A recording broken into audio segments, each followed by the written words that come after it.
Alright, I'm going to get started with this patty. In the last two lessons, when I blocked this out, I did a lot of pulling. So this time, I'm going to refrain from doing more build-up. So I'm going to be cutting into it. And I'm going to focus my attention on this lower half because they are simpler forms. When we get up here to where there's charred meat, I'm going to use a technique to get some good detail in there. There's a lot of minute detail that is very reminiscent of a wrinkle brush that I like to use. So I'll use it on the top here. But for now, I'm going to start with this central piece. And I'm going to add a subdivision level, and I'm going to keep adding as I go. And I'm going to look at the reference and really try to pull out some of these shapes that I initially just blocked out. I'm going to be using cutting in like this. Doing a lot of cutting. Not so much building.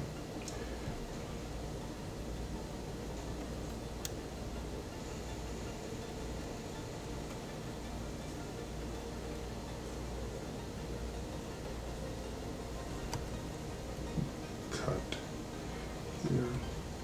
This crevice seems a lot more than I initially thought it was.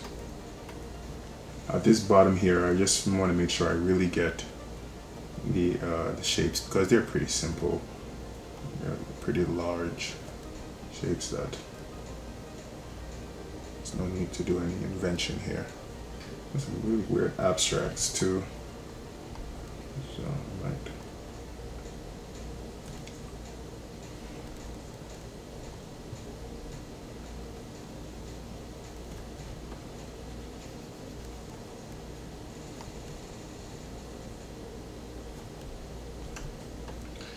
come over here and also start shaving at it.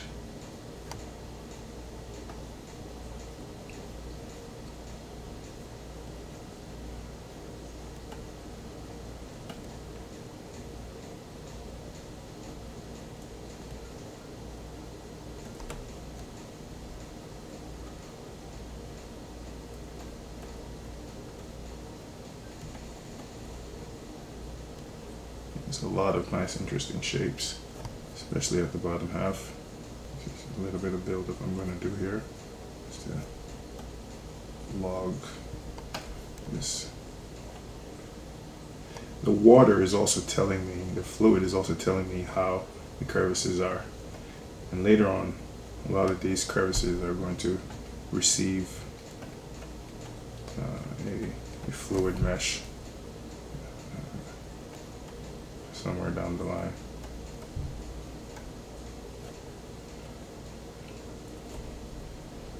Now I'm just going to divvy up.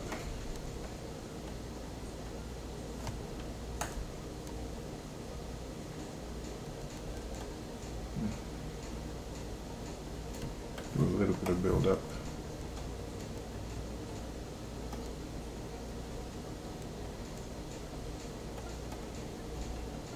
It's all trying to use the eye to gauge what I'm looking at.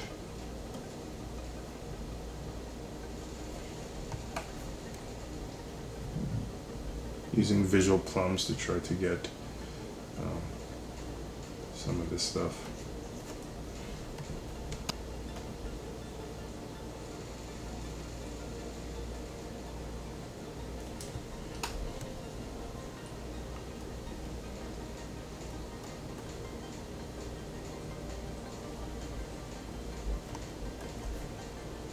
Come as close as possible to capturing it.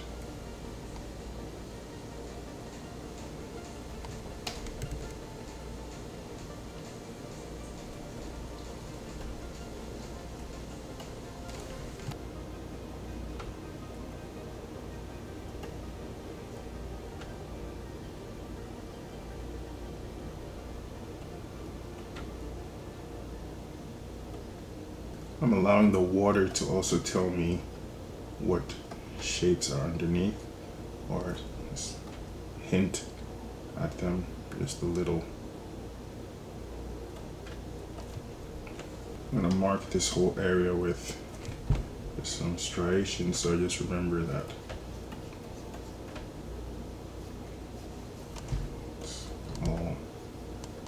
I'm gonna use a different technique to get them up there.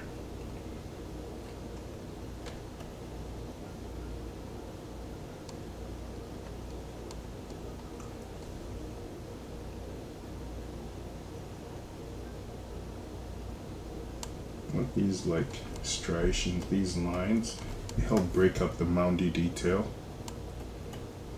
I don't know if they're onions or just different forms of the burger meat.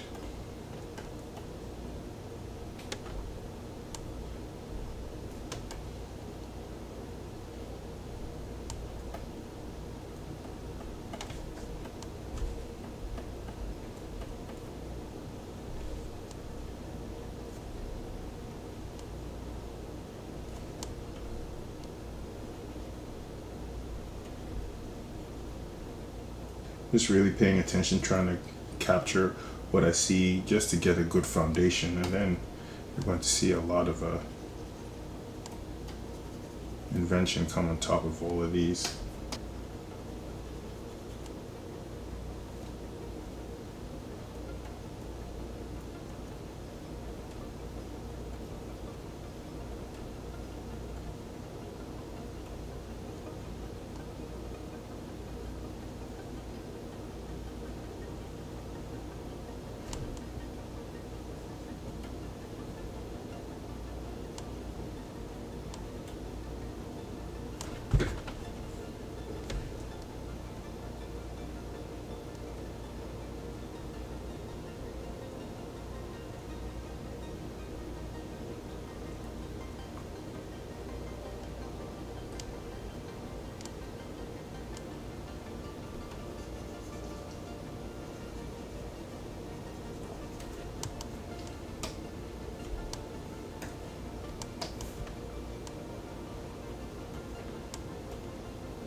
Make sure I get the areas that aren't so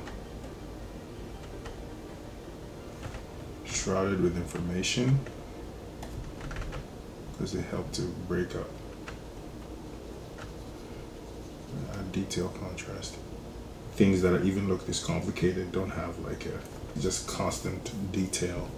I'm gonna keep going through.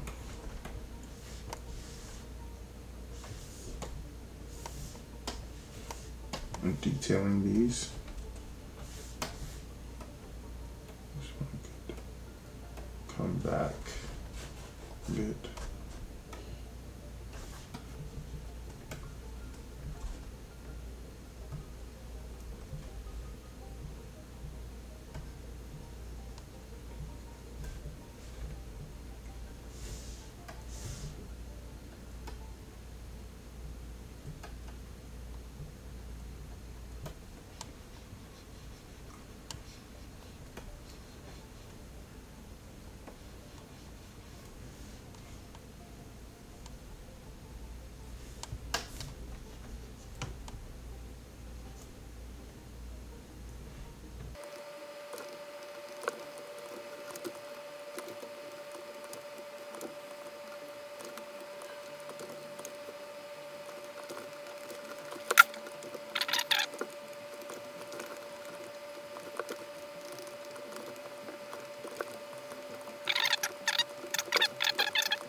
Alright, now that I feel like I've gotten the gist of the type of form that I'm supposed to be putting in here, now I'm going to branch off on my own and start trying to mimic it, right? So this was just a pass just to get myself familiar with some of the shapes that I'm seeing, and so I can know how to port them over. So I'm going to start now here, trying to do my own. and it's really abstract stuff, so I just cannot get used to similar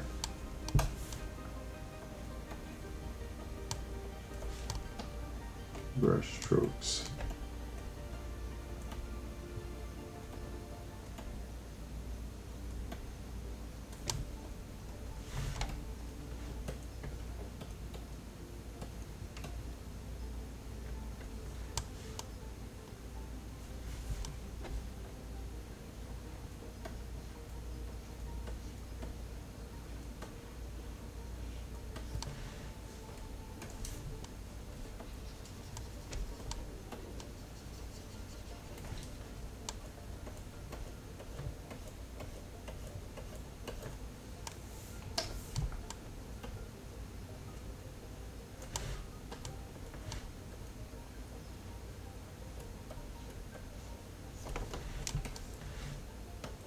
Really weird shapes.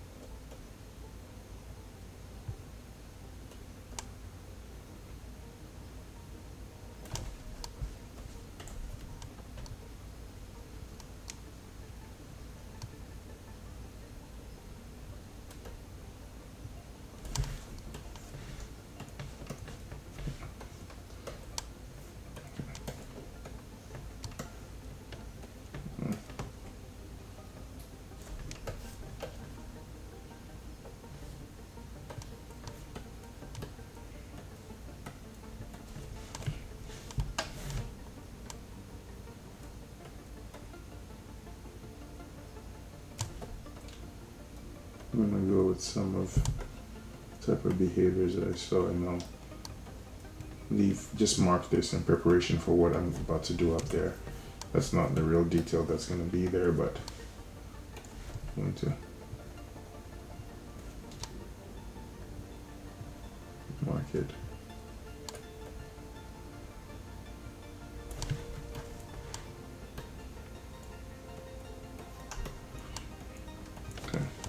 One thing about the caverns is that they're very, very interesting, so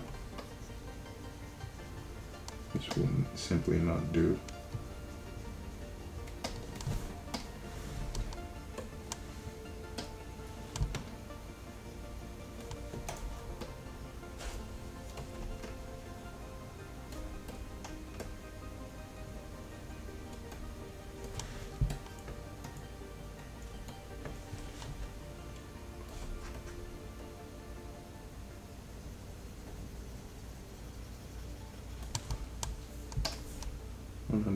Sure, and make sure I'm not using the same brush for too long, because that's how you end up with the same type of detail. So we have to switch and also really switch technique.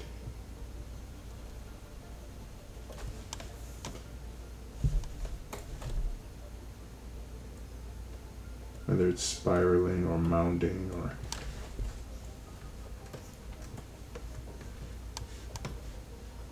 it all has to feel organic.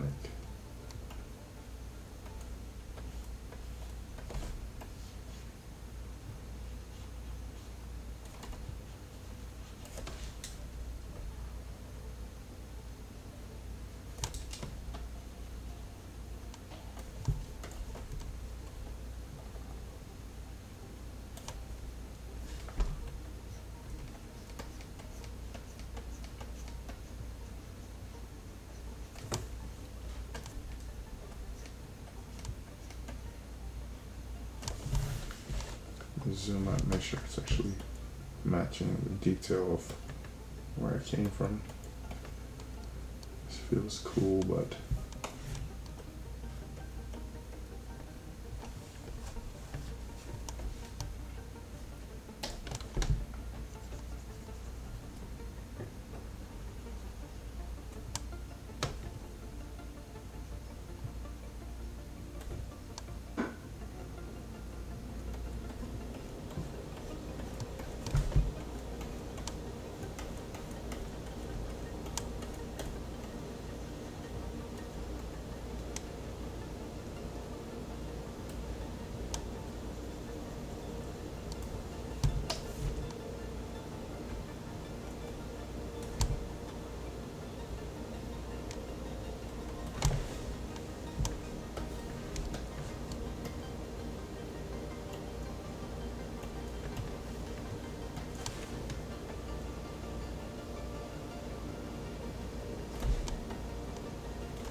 It's probably some of the most abstract shapes I've ever sculpted.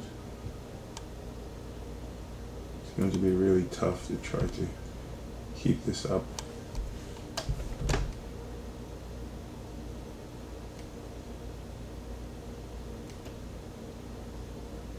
Forcing myself to think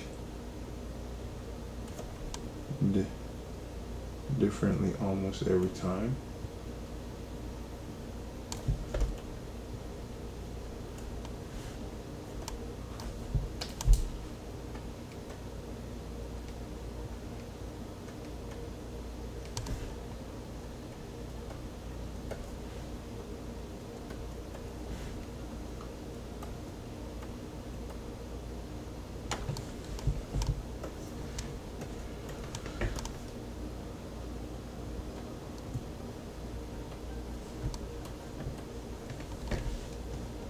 What this appears to be missing is a lot more caverns. So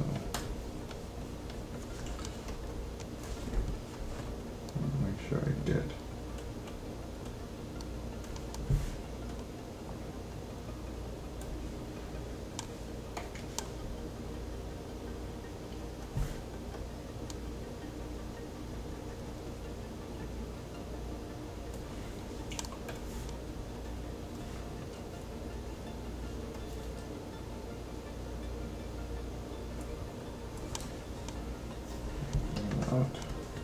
use like a alpha to just get some abstract shapes and then build on top of that, which is what I'm going to do at the top here with the charred part. But these ones are so big that I can't get away with that. I have to come in here and flesh out these really abstract secondary shapes, or I guess a lot of them are big enough to be classified as primary shapes. Now I'm definitely going to run a noise over it and see what the noise is telling me, and then use that to continue the work.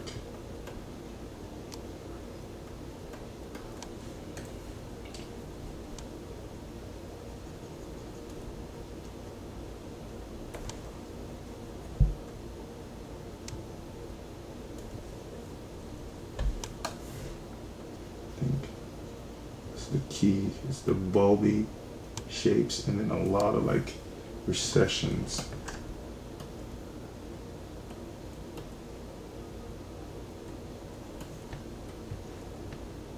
Yeah, this isn't nearly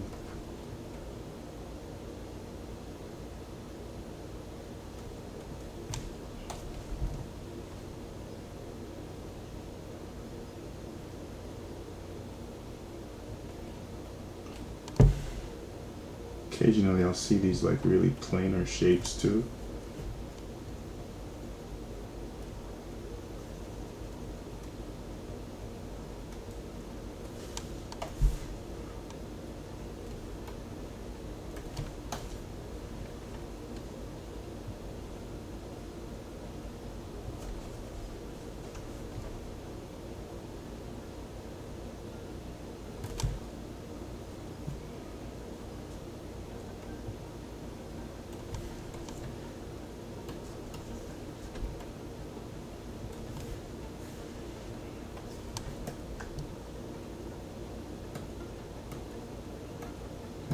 Feels abstract enough.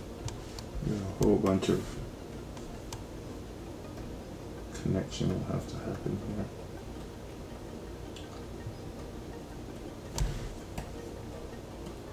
Yeah.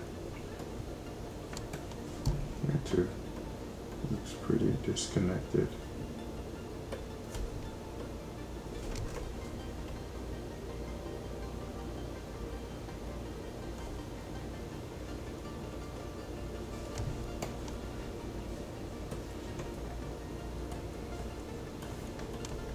Okay, I'm going to take a break so that I don't end up just repeating patterns. I'll come back with a different state of mind, ready to create different type of shapes, because I'm just tempted to just run through and and take it to finish, and I don't want to do that. This is the most important piece. It's right in the center there.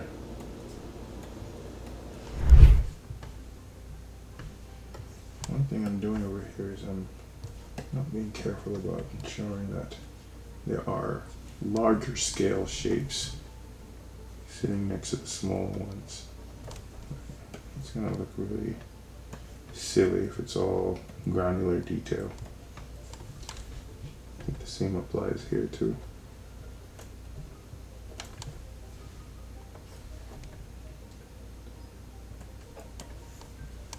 Something like this.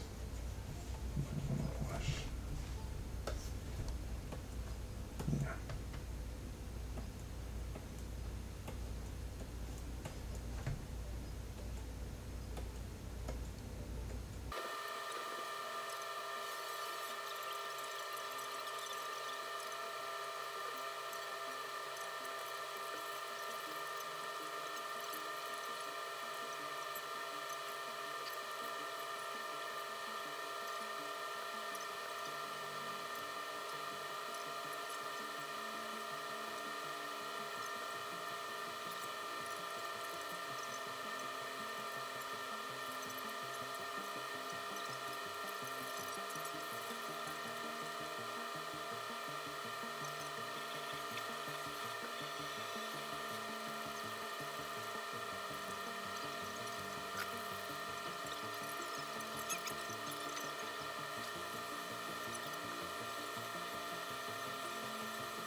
Okay, so I got all of this side done, alright, with some fairly abstract work. I have an idea afterwards that I'm going to use to try to get in the next tier of detail for this bulby area. But let me finish this first. I have this to do all the way up to there. So I'm going to employ some of the same logic here. This one is a big cavern, and I do have to respect.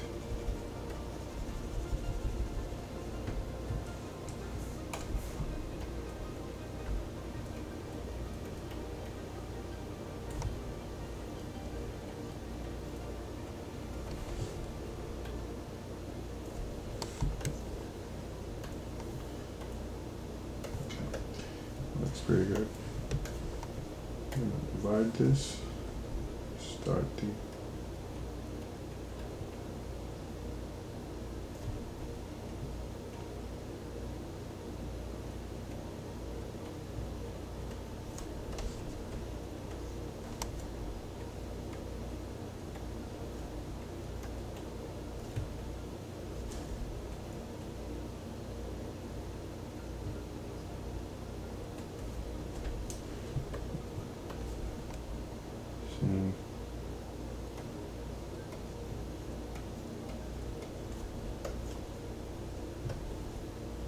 be best to put these caverns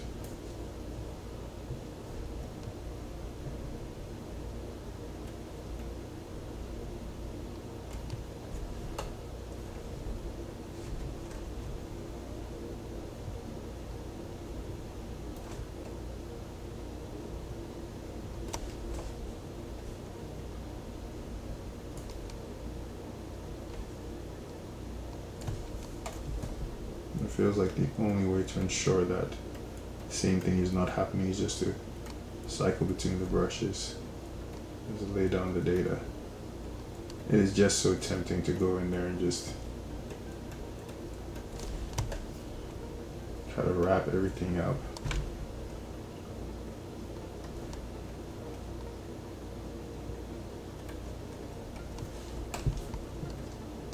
Similar operations.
Okay, so looks like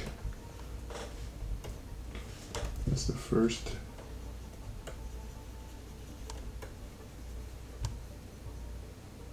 pass of the lower portion.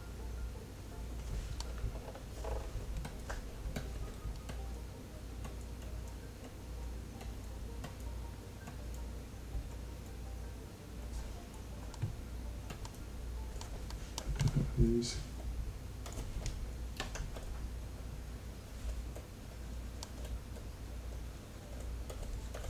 Calling for more information, which will come in the next stage. You just really have to think in tiers as opposed to just peppering everything in. And I should be working on fixing this silhouette. Attractive.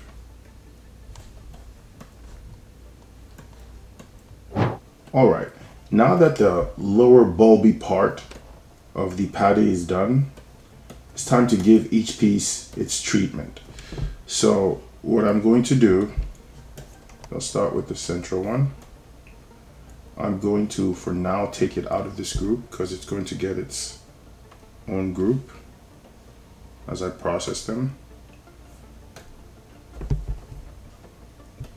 All right, so I'm going to solo it, and it's at 875,000 polygons. I'm going to divide it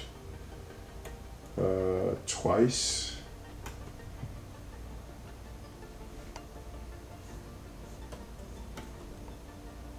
Okay, so about 14 million polygons. I'll stop right there.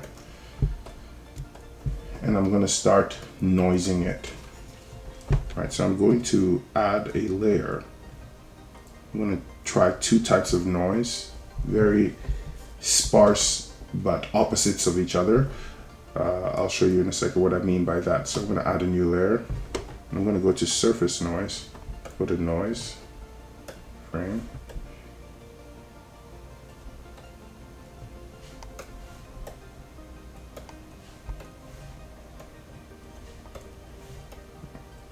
Okay, get this thing in view, and then move the noise in the opposite direction.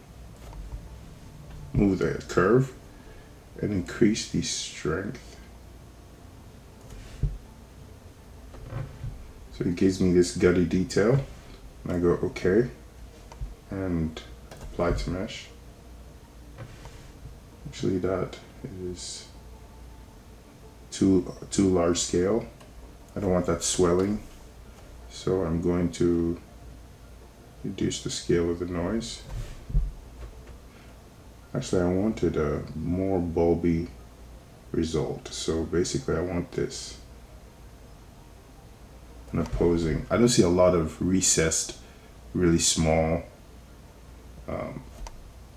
parts, even though I know they're there. I know for sure if you look at something this close, you'll see them. So right now I just need some noise because I'm going to do something really cool with Nanomesh. And I just wanted to mix all to mix well. So I'm going to move this in the opposite direction, and that's about a good scale. Let me see if, yeah, a nice small scale like that. So a scale of 0.14. I'm going to store this setting so I can use it for the rest, or something close to it for the rest. Okay, and then go apply to mesh. Yeah, that's pretty good. Maybe I might want to push it. I'm going to go to edit, and I want to push the strength. And go apply to mesh.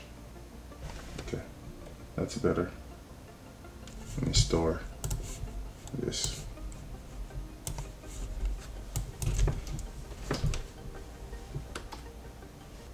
Okay, then I'm going to take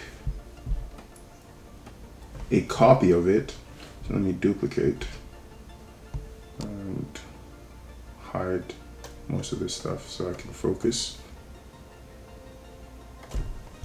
Okay, so I'm going to take a copy of it, bring it down to a good subdivision level. So about so about that? That's a good amount. So subdivision level 2, I'll delete higher.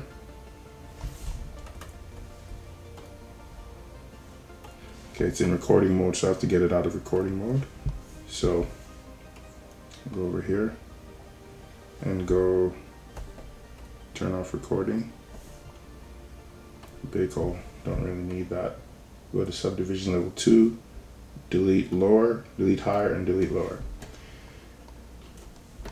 And then I'm going to get a Nanomesh brush, just any one. Well, it looks like it's not a random Nanomesh brush. So what I'm going to do is create my own Nanomesh brush. I'm going to go to a sphere, frame it, go down to the lowest subdivision level.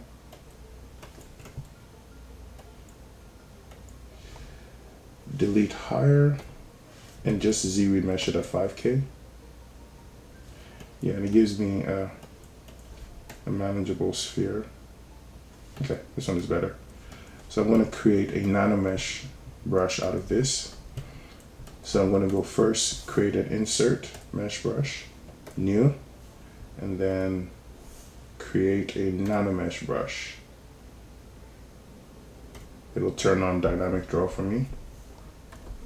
All right, so I'm going to come over here, go to my piece, and there seems to be a poly group in a specific area here, which might impact the Nanomesh. I'm going to try to drag it and see if it tries to isolate it to this poly group. If that's the case, I might want to make some changes. So I'm going to start dragging and hold down shift to get the sphere. Yeah, it's going to isolate it to this poly group. It's not a bad thing, but it's just that this poly group isn't the entire exposed area. So I'm going to undo that. Go to my brush, go auto group first to make one whole group. So with the auto group, to make it one group, I'm now going to go back to my Nanomesh brush, and I'm going to drag it on one face, and then I'll hold down shift to get Nanomesh on the entire surface. Okay, so now that I have that, I can go to the Nanomesh menu and start playing around. So the first thing I want to do is increase size, and then I'm going to max out the variance for width, length, and height. So this makes every single one of them varied, right? So I'm going to really take it to 100 for each of them. I just want a lot of variance. And then the way I control distribution is with this random distributor. Let me see if I can. Yeah, I'm going to play with width and length. I'll leave height at 1. But yeah, this variance is what I'm looking for. I just want some really small gutty detail on the surface. Okay, so that's as far as I'm going to go with Nanomesh. So I'm going to group this and call it, first this should be called Patty Chunk 1. This is Patty Chunk 1 Nano Generator. So I'm just doing this because I want to store this. I want to keep this just in case I want to retreat to it. So I'm going to duplicate this, hide it, and I'm going to take this duplicate and convert the Nanomesh to geometry that I can work with. So I'll go to geometry and go to convert BPR to geo. So that makes all of them individual pieces. Then what I want to do from there is isolate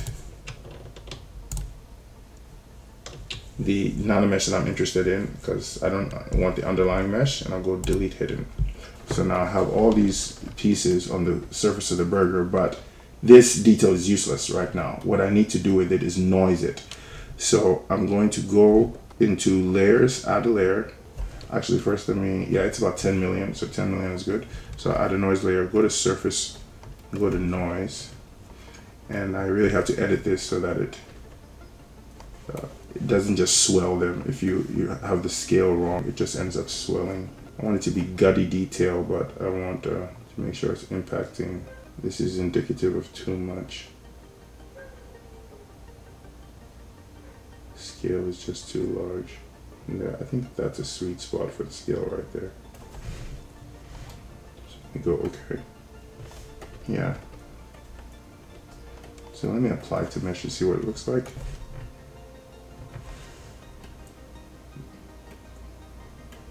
Yeah, that's fairly randomized. I'm gonna go to noise and apply another one.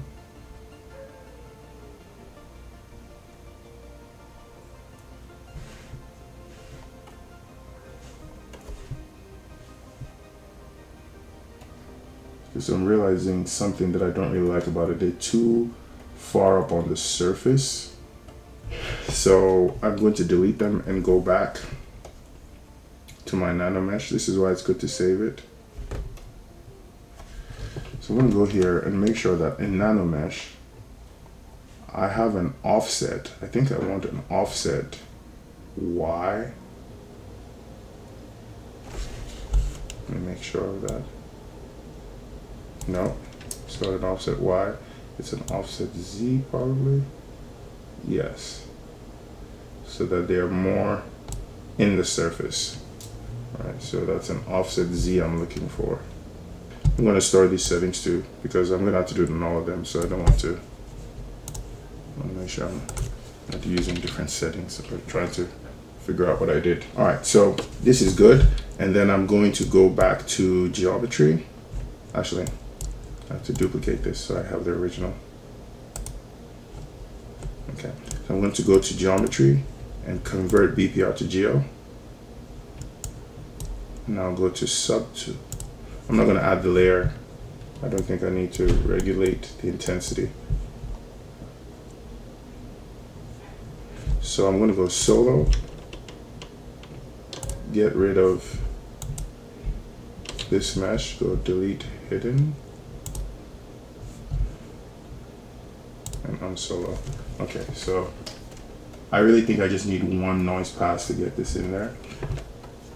So I'm going to try to make sure it's, so I'm going to edit, and the scale has to be fairly small about there, and the strength has to be powerful.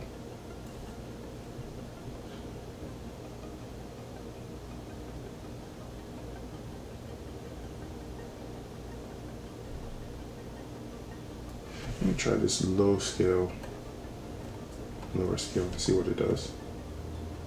Nothing. So yeah, you really have to be, you have to see some type of interaction on the surface for it to take. So I'm going to there, like there. So you have to see, like, it's a good preview system. You have to trust it.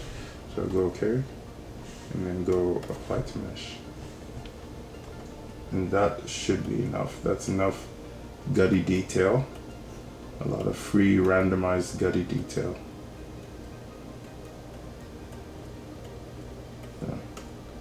It's gonna form a good base. You see the way it looks like with everything on.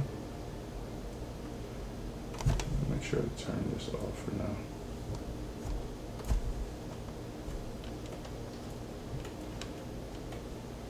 Okay, so it's sort of like a good foundation. And I'm gonna play with a lot of things to change it, but it's a good foundation for the surface of the meat. All right, so the next order of business is to merge it into one Nanomesh. So now that I'm done with this generator, I'm going to group it into a new trash folder. I have to keep my file size manageable, so I already have a trash folder, so I'm just gonna come here and go merge up. And then I'm going to group this into a new folder called Patty Chunk 1 and put this in there. And what I'm going to do with these two is merge folder It's a lot of geometry, so it has to get to a, so I make merge folder. Okay, so I get this. So,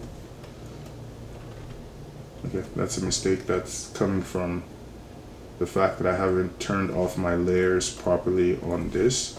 So I have to make sure the layers are not recording.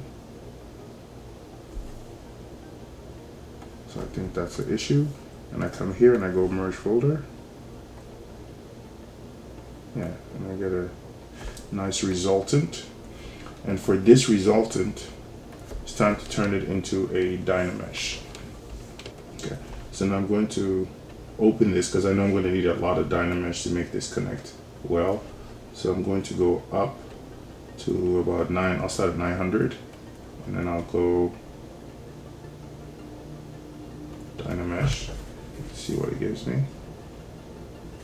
And that's pretty good. It's combined it pretty well. So 900, about 968 with an open circle. It gives me what I need for the Dynamesh. I'm going to store this too. Okay, so before I continue, this is just the initial treatment. Before I continue, I'm going to go and do this very same thing for all of them. I'm not going to make you watch me do it. I just did one. That's enough. But I'll come back when it's time to continue the treatment. There's at least maybe like 6 more steps of things that need to, maybe 6 to 10 steps. All right, I came back halfway in between development because I played with some different settings. I realized that I don't want all of them to look just perfectly the same. Even though most of this information is about to be covered in a lot of work, I do want the foundation to be slightly different. So when we go to the parts where I get to invent, I want to try some different settings. So this one is very busy. Yeah, the Nanomesh was denser and the noise was stronger. If it doesn't work, I'll smooth it out and add forms to make sure it blends well with the rest of the stuff, but I think it's going to work after it's gone through all the passes of treatment that I'm going to give it. So let me do this one and then I'll just come back when everything is done. Let me grab this piece just to show you how the different approach I took for that one. Well, not the same thing. I'll do something slightly different, but you'll see what I vary to get different results. So this one is patty chunk 4. I'm naming them in the order as I go around from left to right. So the formula is subdivide twice, and I go to surface noise, surface, there it is, so I go to noise, and this is 0.146. Strength is minus 0.0074, and it has a nice little arch in the curve. Give it some noise, apply the mesh. Then I duplicate it. I rename this Nano. Go to subdivision level 2, delete higher and lower. Then auto group to make it one polygroup. And I grab my Nanomesh brush, start dragging, and then hold down Shift. You have to release the drag before you release Shift, I notice. So I start dragging and I hold down Shift. So I release my pen and then release Shift. As soon as I saw it being developed, then I go to Nanomesh, increase the size, change random distribution, max out variance so that they're all varied. And one thing I'm doing is playing around with more ovoid shapes, just so I don't have a perfect sphere to start off with. Something like that. And the distribution is about fair, but make sure that the offset, it sits underneath the surface, so I push it in a lot more. And I'll make the distribution 2. No, that's a little bit too much. Sorry, 0.2 is what I meant to say.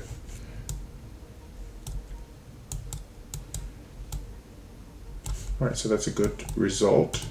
I'm going to duplicate it, hide, the original, and then come here and go convert BPR to Geo. And then delete the surface I don't need, delete hidden, and then come down here to my noise. For some reason I can never find this thing. Noise, edit, and I'm playing with a noise of 1 here, strengths that range between minus 0.002 to minus 0.005. Let me see what this looks like at 0.002. Apply to mesh. Try 0.005. Oh, 4 actually. Okay. And it gets really big sometimes. Like that. This is not bad. It just breaks up the information. It's good. And most of it is going to be coded anyway. Alright, so that's what I'm going to go with. So put it inside a folder. Let me drag this to the trash. I don't have a trash. I have to create one. I've been deleting them because the file has been getting really large. And I have to do a good job managing the size. Okay, so this is chunk 4. I create a new folder.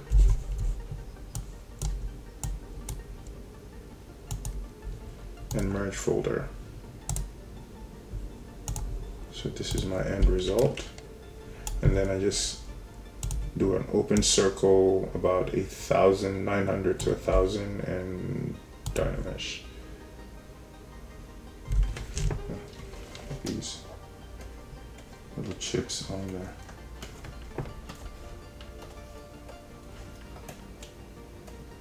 Yeah, it's gonna be interesting to see how I blend that in there.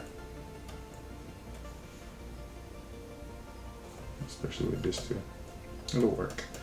We'll see. Alright. I'll come back when these two are done. Alright, I'm back to get the central one done. So I'm gonna take it out of its folder. I just got the last one in the back done. So this is patty chunk center. And just judging from its shape, I already know that I have to kind of play with it a bit before I start this. So I'm gonna make it collide a lot better with its surroundings. And I'm going to divide it a few times for about, let me add one more because it's a pretty big piece. I'm going to give it the same treatment. I'm going to surface noise 0.146 minus 0.0074. This type of curve. Apply to mesh. All right. And then duplicate it. Go to subdivision level 2. Delete lower and higher. Check the geometry. Yep, that looks good. So grab my Nanomesh brush. Drag while holding down Shift. So I see them. Go to my Nanomesh section, increase sizing, increase variable parameter, play around with some of these so we don't have a perfect sphere to start off with. Yeah, this doesn't matter as much. This is really not exposed at all. Actually, no, in the spirit of, I did say that I was going to detail everything, so I'm going to undo a little and auto group and do it again. So I'm going to drag, hold down Shift. So I get it on the entire surface. Increase the size. Okay, it didn't take. You have to be very careful about what you release first when you're playing with Nanomesh. So you drag, then you hold down Shift. and it goes everywhere. Then you release the mouse, then you release shift. Crank up the variables again, alter that, play with random distribution. Z offset pushes it inside the mesh, and then add a little bit more random distribution. And name this center nano. Duplicate it. Convert to BPRGO. Okay, so that's a lot of polygons. I'm gonna get rid of them soon. I'm gonna hold down Shift and Control and lose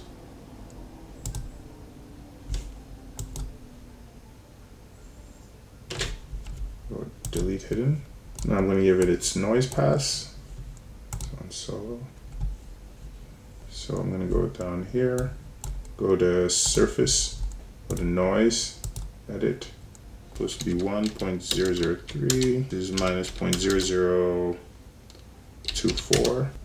Go OK. Apply to mesh. Yeah, that's enough variance. And now it's just time to merge with the original noise to chunk.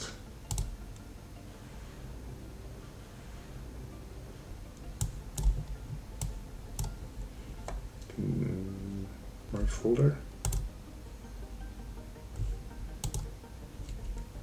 So grab this, and I'm gonna give a little bit more geometry because it's a fairly large piece. So I'll go over it like that and go and zoom in to make sure it takes.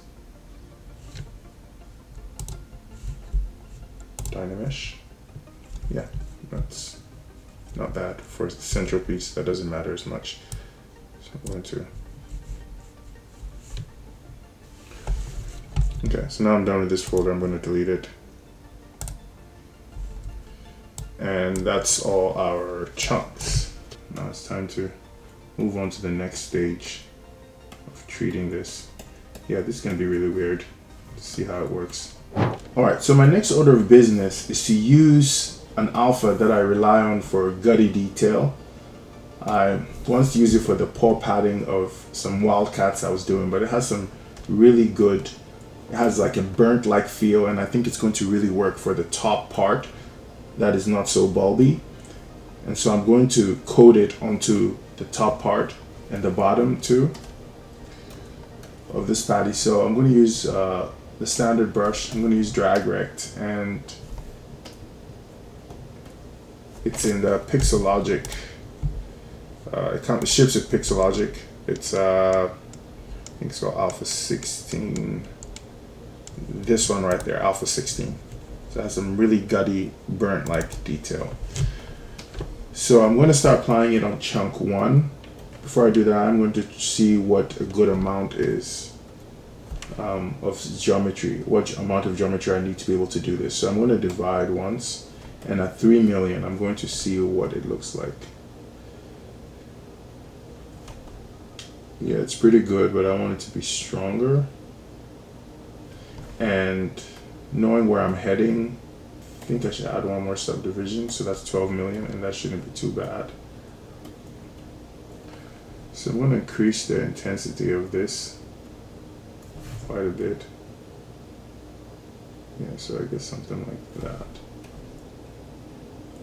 Really strong, maybe too strong. But before I even start, I should store a morph target for each and every one of these so that I can blend this thing out.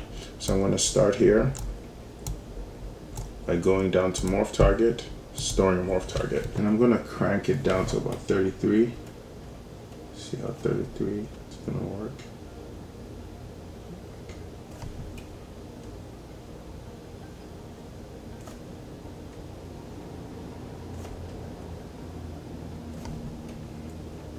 I'm going to start coating it on the burnt part. Really, I want it to be all over the top and the bottom. So, varying sizes. Okay, so I'm going to go through and distribute it. Forgot to store morph target. I'm going to step through each of them, store morph target.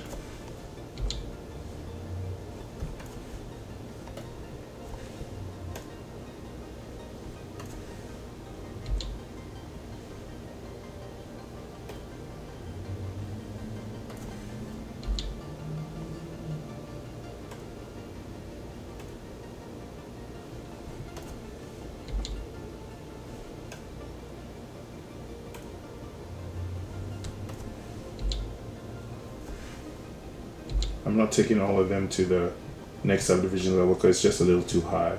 So I'll just keep them at a fair number.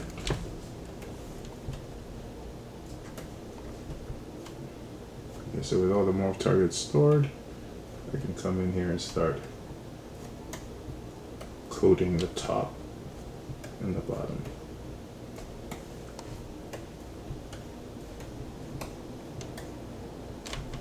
You can really see that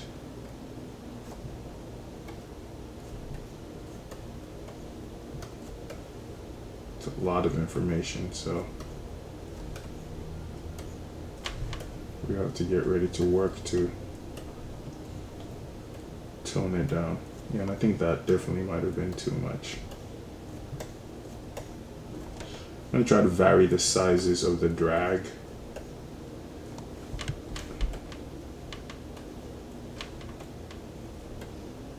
I think I like it when it's larger.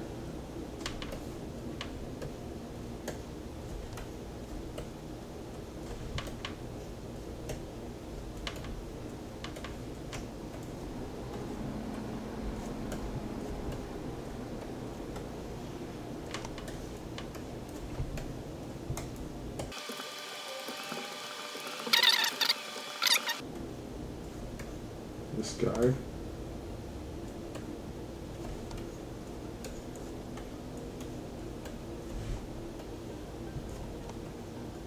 Turn on back face because this thing misbehaves when you do big drags from the other side. Yeah, it's already misbehaving now.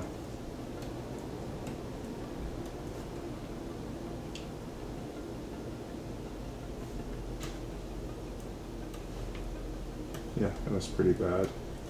Let me try this again at a lower intensity.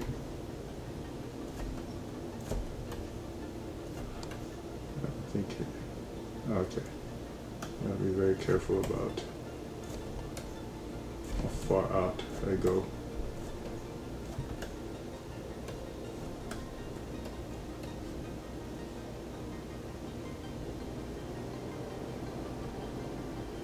Okay.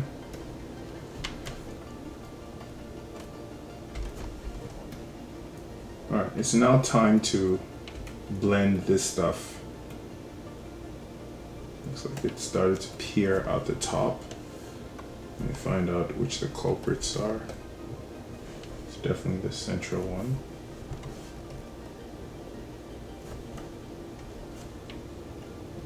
Like this.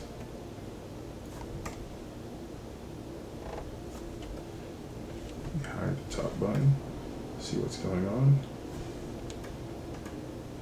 Yeah, these meshes have gotten really aggressive. Completely ignored this cheese. We'll get to it soon enough, but it is unacceptable. Yeah, and it looks like when I rotated the cheese, I might have forgotten to rotate that. So if I solo this, yeah, this is not acceptable. I'm going to take my mask lasso.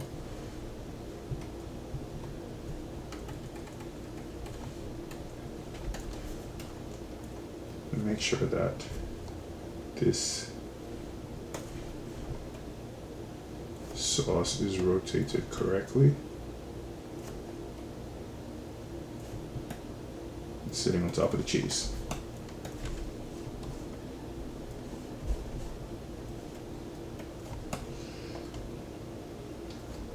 These messages will be merged soon. It's just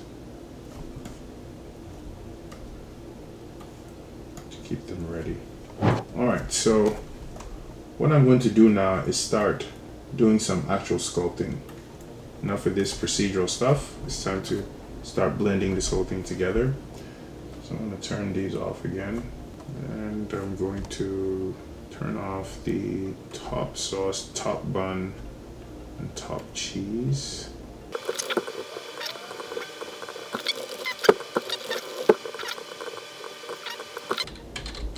Screen right sauce. I should have named these things properly. Okay, I just wanted to hide everything on top so I could see what's going on here for the blending. Okay, I'm gonna grab my Damien standard brush and start this blending process with what's already available. Try to make more interesting detail.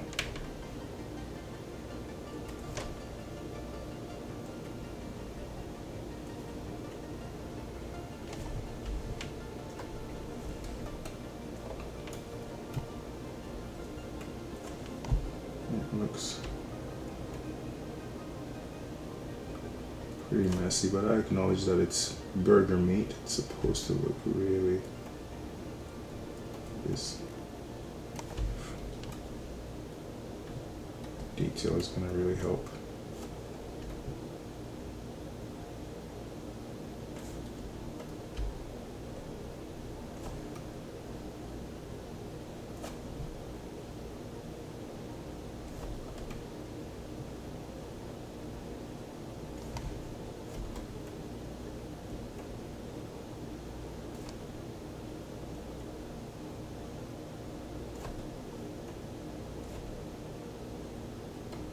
Way to make it blend.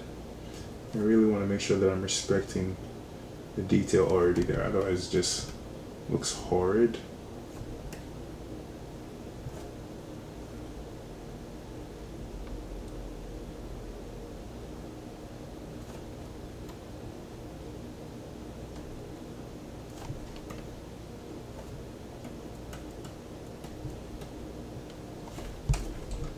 I have some of this.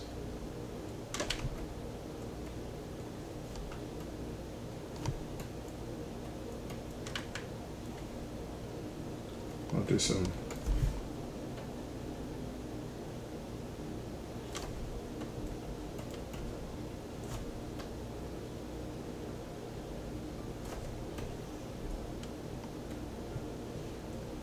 okay. That's the first here. Let me hide everything so I can focus.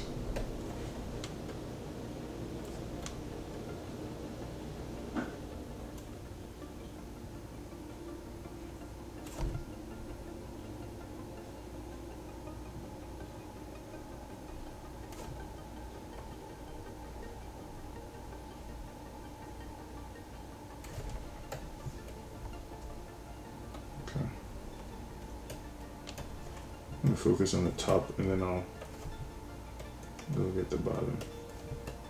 So for now it's gonna be all top.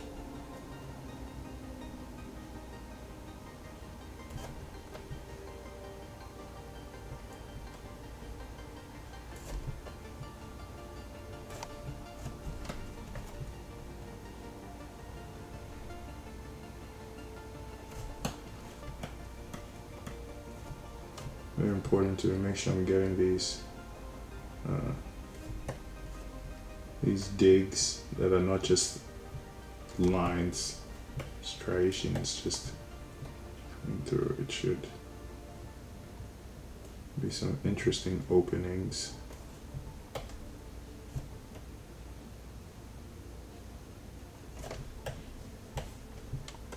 And even with that, I'm going to refrain from doing too much of the same thing.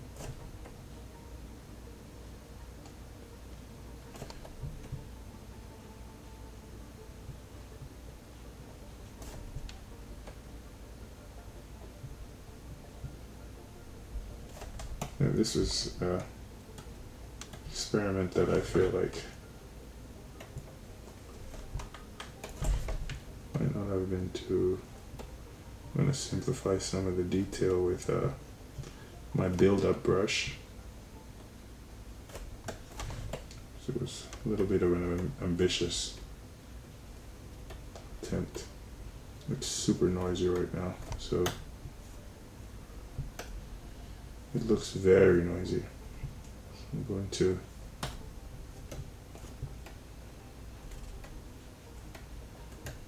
cheapen some of the data on a lower subdivision level.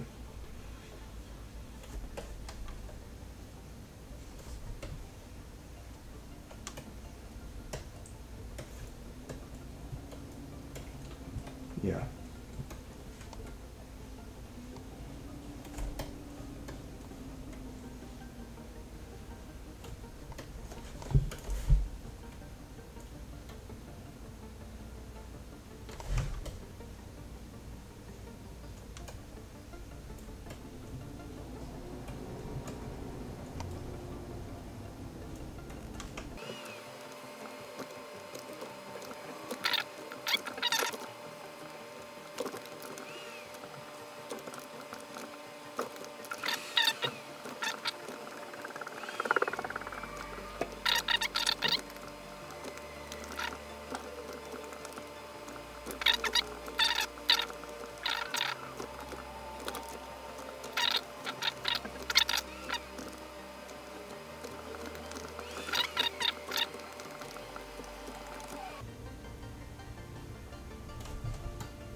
Yeah, I'm gonna stop with this excessive cracking effect. Doesn't look as good.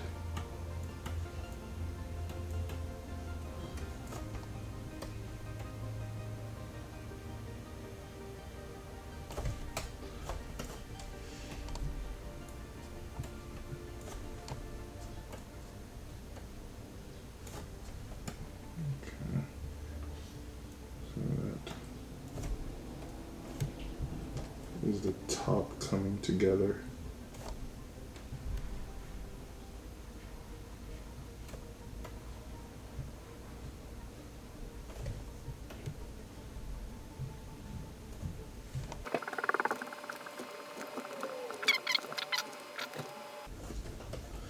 I'm gonna rely on some moving.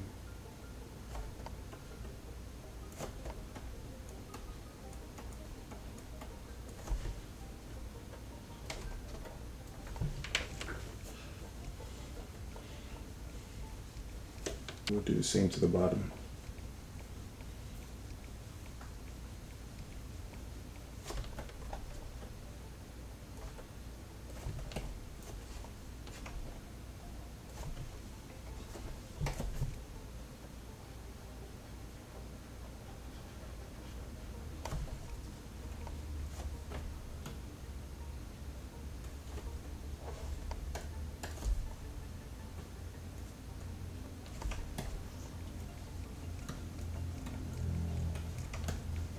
Some areas here that are not feel natural at all.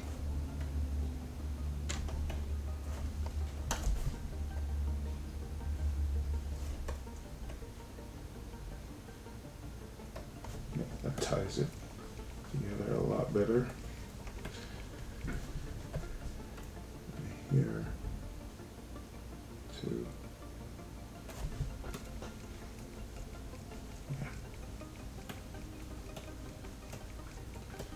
makes it a lot harder to tell it apart.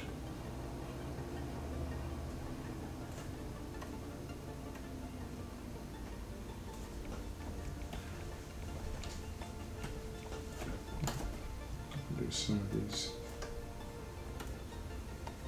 moves.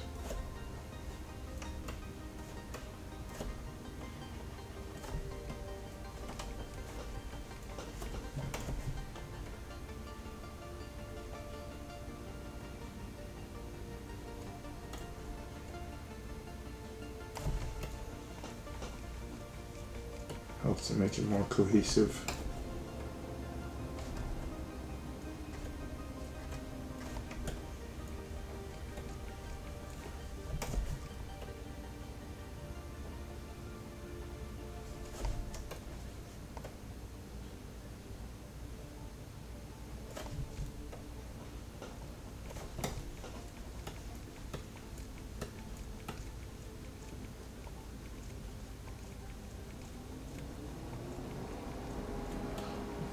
That's pretty good run for the top. And you go do the same for the bottom.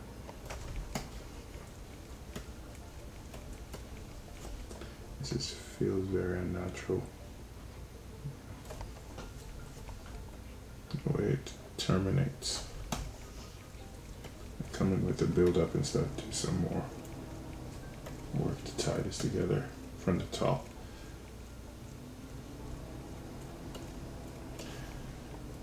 Alright, let me get the bottom.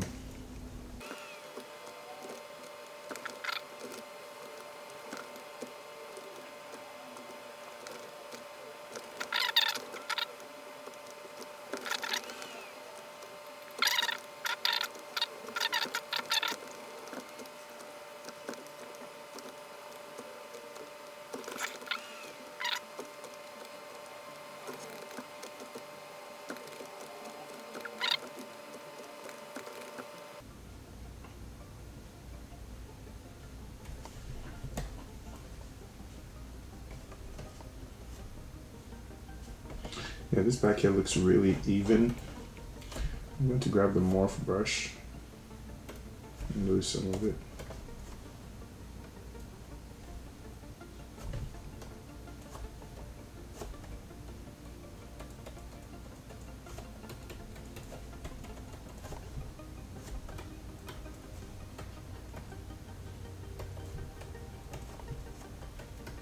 That looks really weird.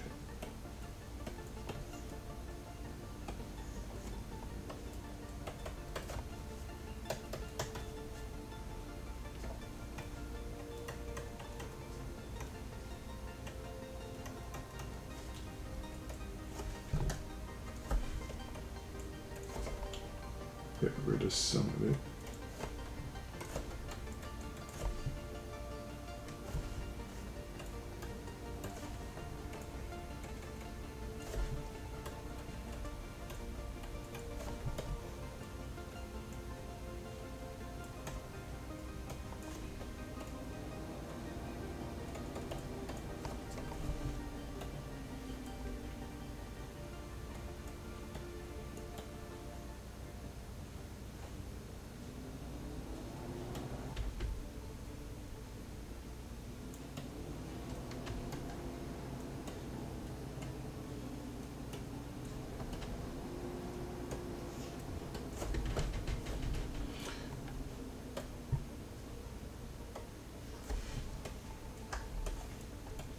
Very busy. I have to do a lot of build-up work to tie this all together.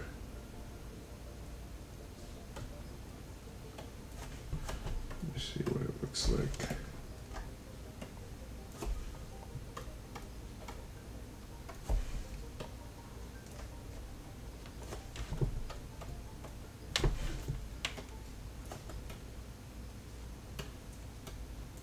I'm going to do some smoothing at the lower extremities. These bulby areas got a little bit too detailed. Kind of went a little bit too far away from the reference. So just a little bit, not so much, but I'll test it out on one of them. Let's see how it looks. I'll add a layer. And grab my smooth brush, not so aggressive.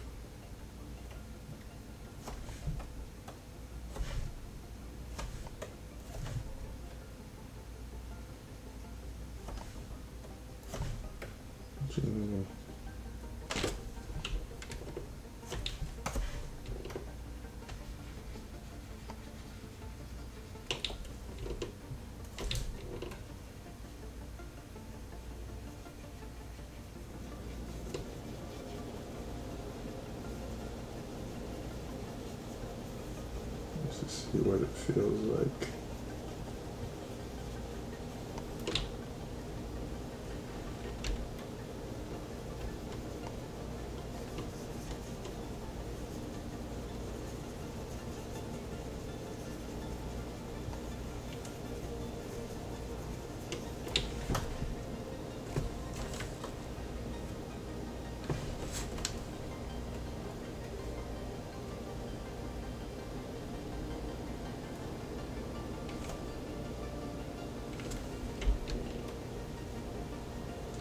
It's interesting.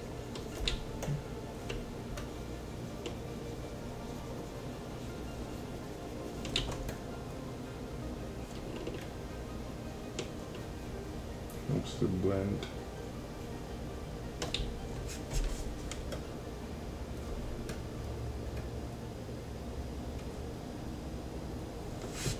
Okay, I'm going to try it here too. Add a layer. Do some smoothing of the lower extremities.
Alright, so I'm going to take a look at this a little bit more and come back and see how to proceed. I'm going to definitely need to do some build-up work. Okay, in an attempt to further differentiate the top from the bottom, I'm going to take the standard brush with color spray and alpha 8, and then I'm going to color spray onto this charred area, just adding some real value. First, let me store a layer. So this first layer is smooth. Another one. And then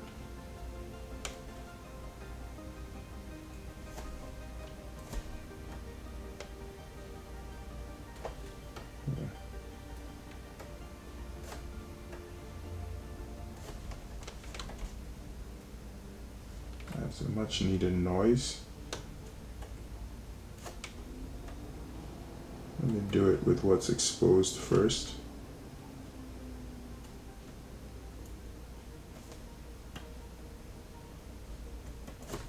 Okay.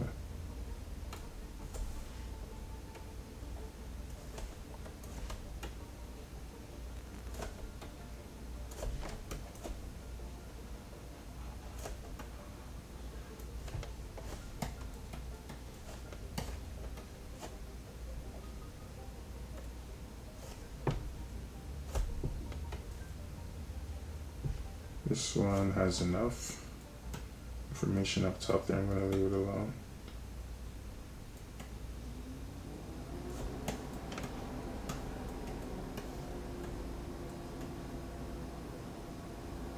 I think the rest do too. Let me check this.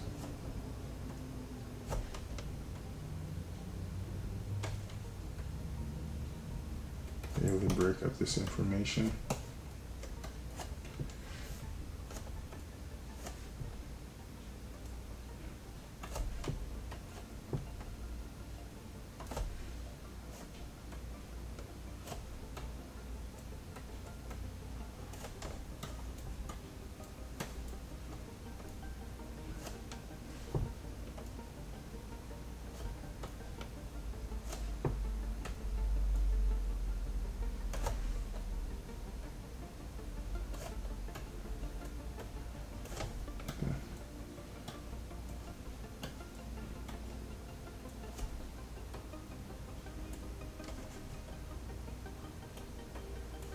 Okay.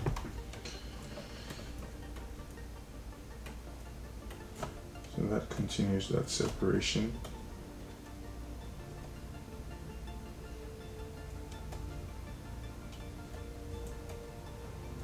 I'm also going to do a little bit of dam work in these top areas. They don't look like they got. I'm going to do this bake all. Add a new layer.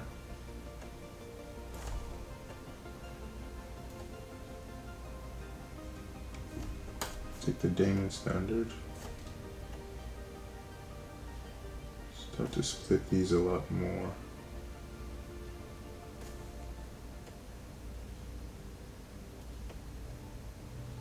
This is really where the focus, a lot of the focus should have been. I need a fluid mesh in here, and I'm going to count on these crevices to sell it.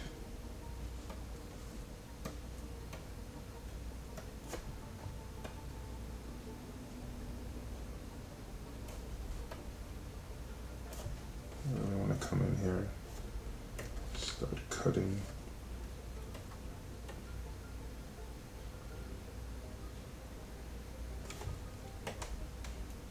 Some more sections.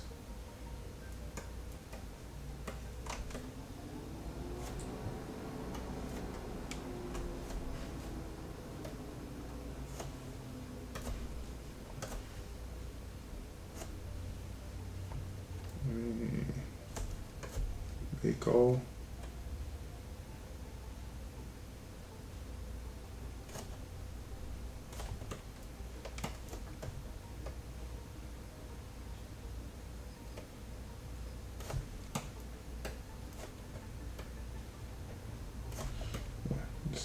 A lot more sections up top.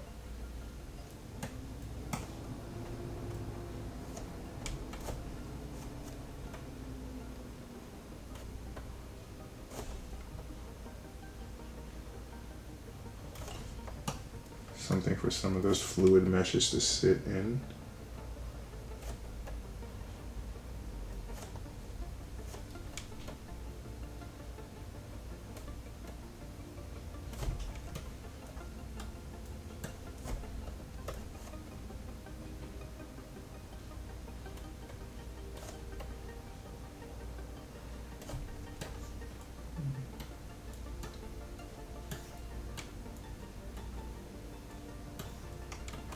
This is good.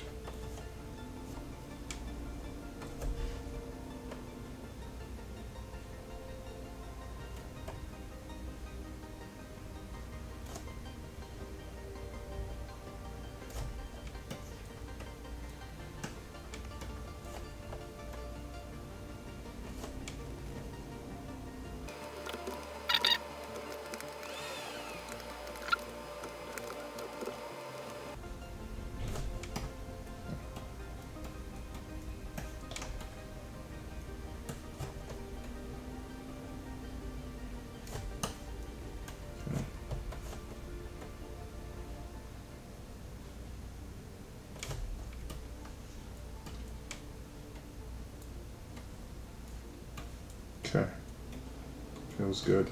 Looks like it's time to move on to build up. Doing some build up work in some of these areas with either form soft or just regular clay build up and some good sculpting to really change some of these really cool shapes. This is the kind of information that needs to go here to render nicely. Just really a lot of manual work. Alright, so what I want to do with the build up brush here is some really soft building to design some of these with some better shapes here. Blend them into what's already there.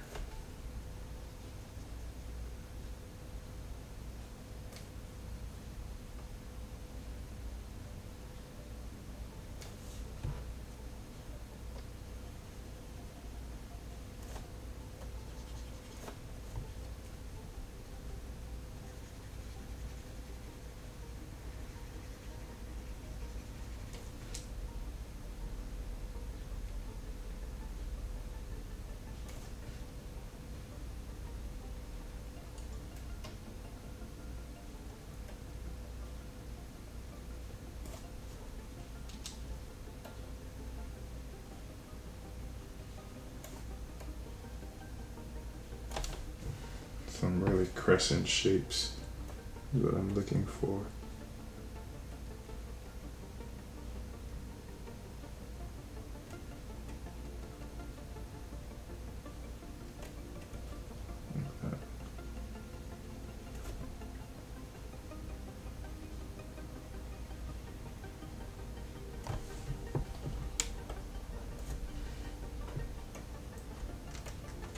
Because they look pretty bare, so make sure I'm not erasing any of the detail. There's a lot of good detail here, just helping to emphasize it.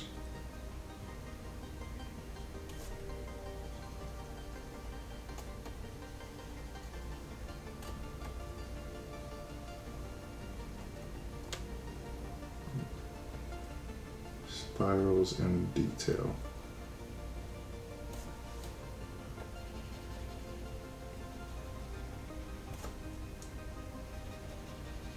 Because they kind of look like those chocolates, Ferrero Rocher chocolates.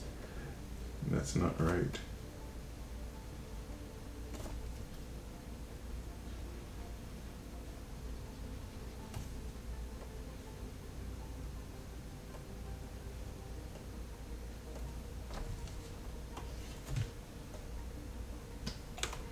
Yeah, so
leave a strokey feel in there.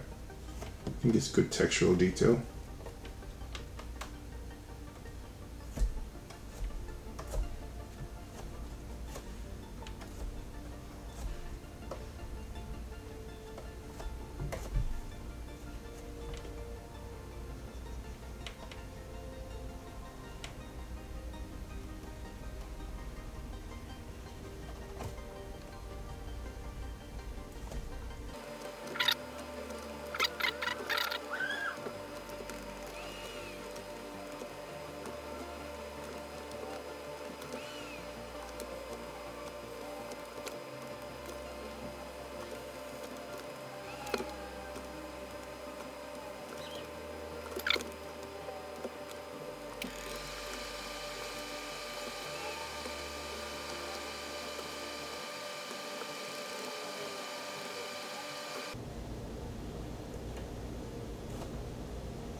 one thing I notice about this build up is they're getting a little too gutty and too small.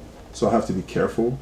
Like this, something like this, I want to be careful, make sure it's larger masses. So I'm going to drown out some of that detail. Right, just don't want to overwhelm with this granular detail. Was not the objective. So some of them I'll let breathe, right, and then some of them I'll just leave them as is. So I'll go in and really go hard with it, and then I'll come out and let some of it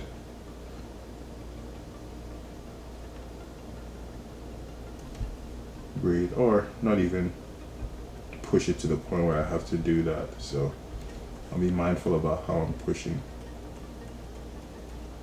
I don't want to get anything that looks like a primitive shape that's really should not be in there. Right, it should. As a matter of fact, for something like this, there is another brush that I should be counting on too. It's the Form Soft. It does a pretty good job.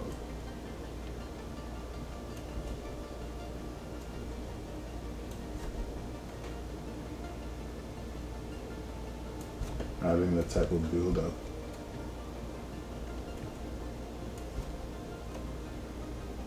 And I'm looking for, well, I'll vary between that and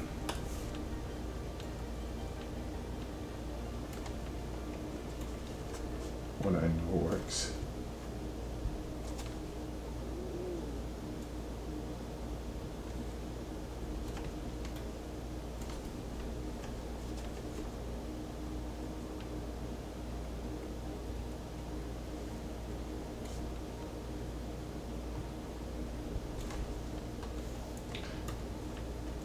Build up and smooth works pretty well.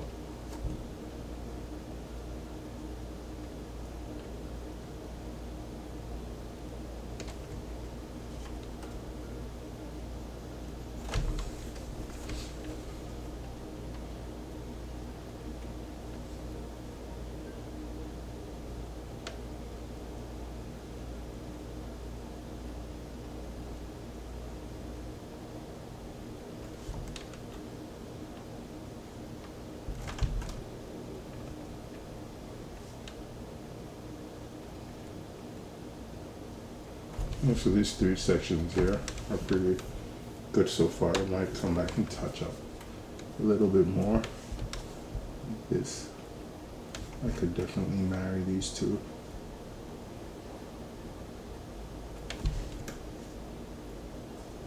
Yeah.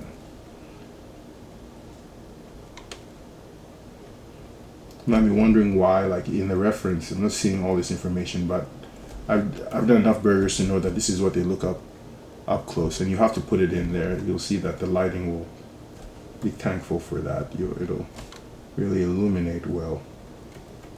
React to lighting. If you just take a plain piece that looks like the reference to your 3D renderer, you'll get this really simple piece that works really well from a distance, and then when you start zooming in, it just starts falling apart. It doesn't have any valuable information to make it feel real. Right, so this is really about high fidelity detail.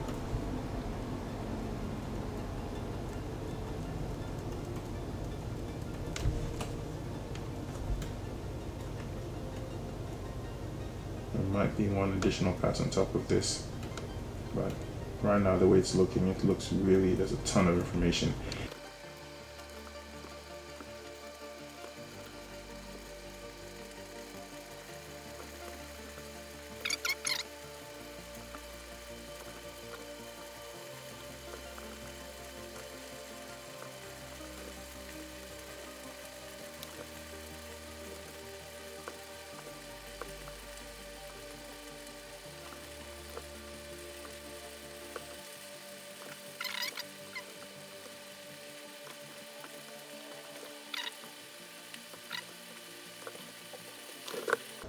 This is going to be a fairly long process, so I'm going to fast forward through this part, and then I'll come back towards the end when I'm almost done, and I'll do the end part. But I don't want to force you to watch me do the same thing over and over again.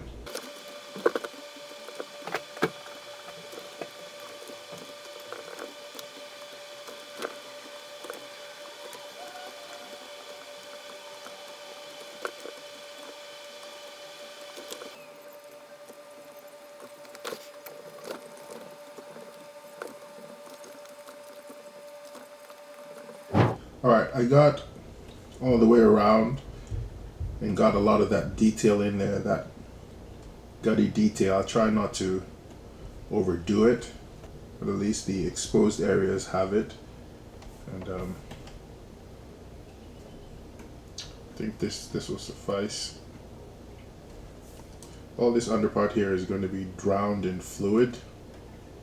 It's going to be like a fluid mesh here connecting the meat to the cheese underneath. But still, I want some of that information to show through the fluid. I want something to show through the fluid, so I'm gonna put some data here.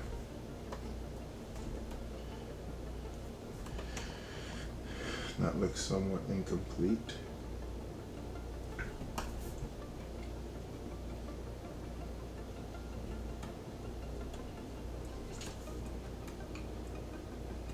Yeah, so that's all the way around. I think it's good enough. Any more is just excessive. Now I'm going to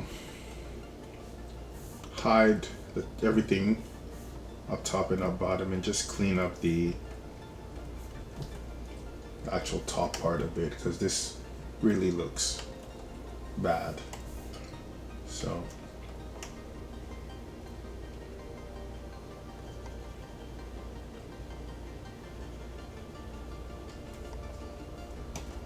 try to do things that tie it together.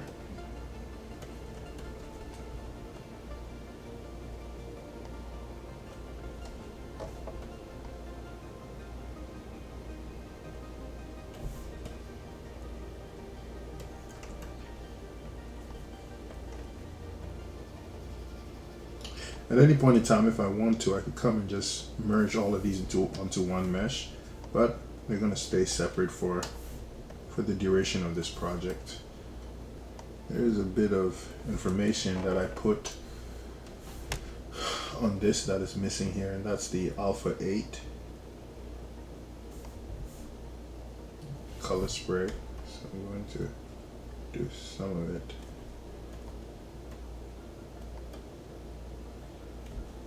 Break up the surface a little bit. Not too much.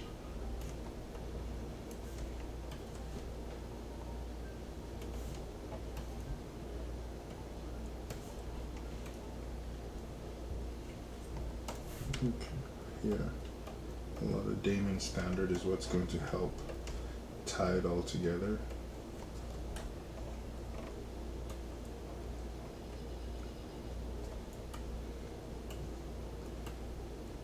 In these areas, it's very clear. It feels detached.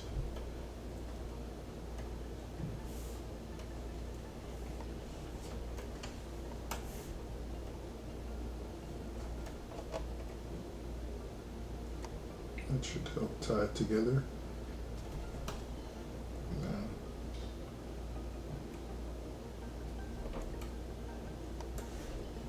And an area like here too.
Feeling good.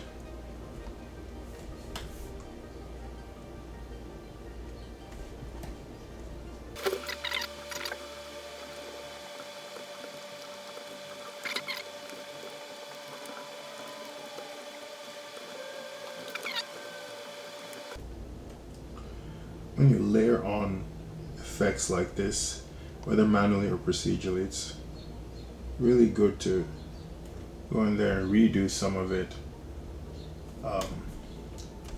in this manner, so that it's not very clear what is on top of what. Out of all the layering done, it's harder to tell how it stacks if you keep going over it, over different parts. Again, with some more sculpting, kind of ties it all together.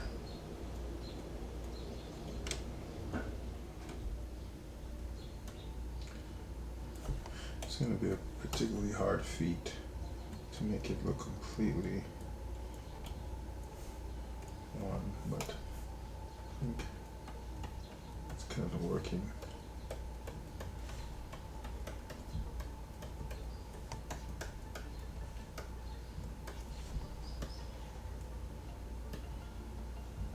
Some of these areas not looking too good.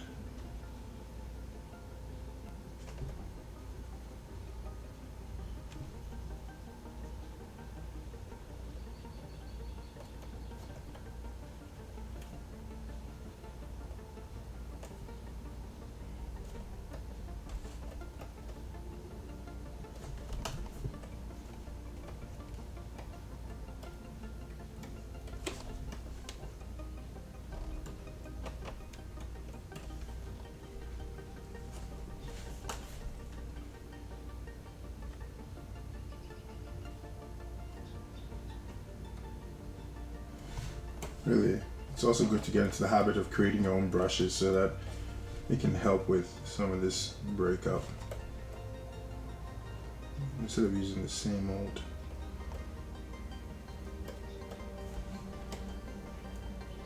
I used to create a lot of brushes, but nowadays I'm very reliant on what ships with ZBrush, so it might be something I'll consider for future projects. Start making a whole bunch of interesting brushes for food, stuff like this.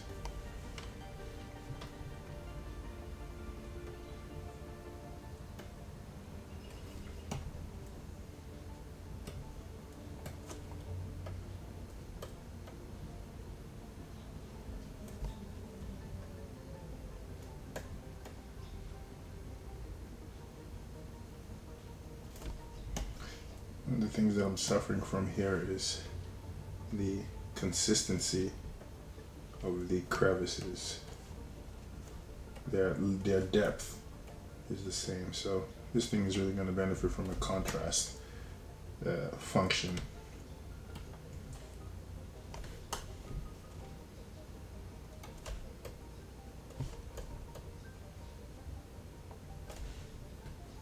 You know, a lot of these holes.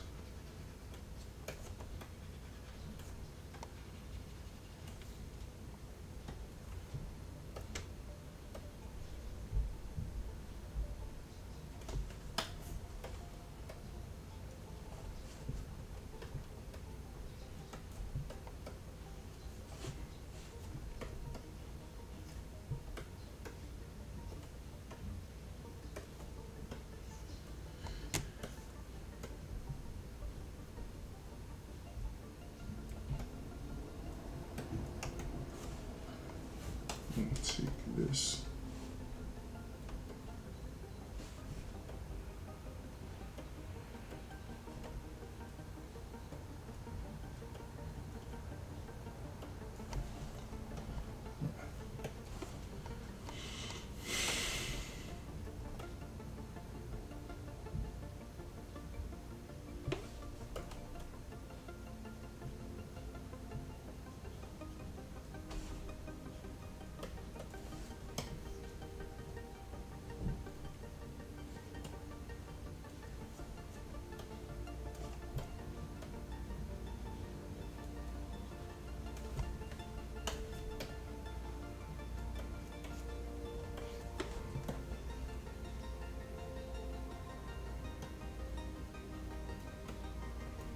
Okay, it's really close to being cohesive.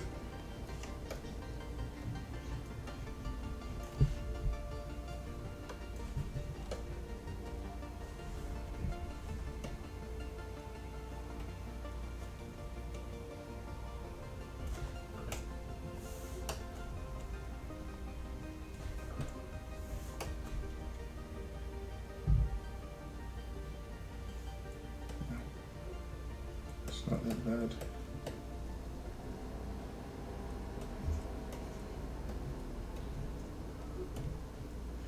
I'm gonna coat some of this part here. Helps drown out a lot of the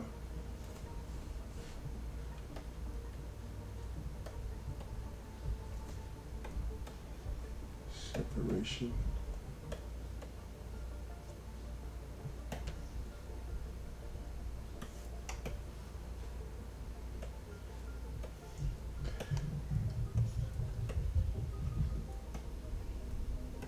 I think I have a morph target on this thing. I want to see what happens if I attempt to bring some of this back. Some of these areas. Yeah. So I'm gonna, in the areas where it just feels like I did too much.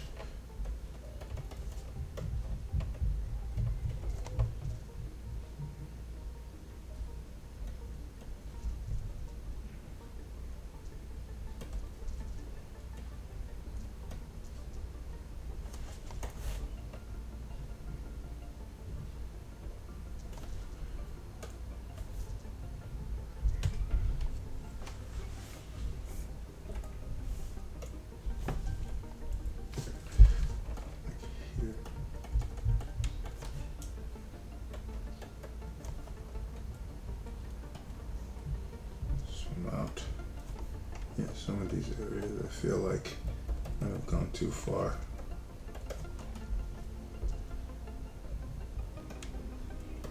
I'm gonna keep inspecting it.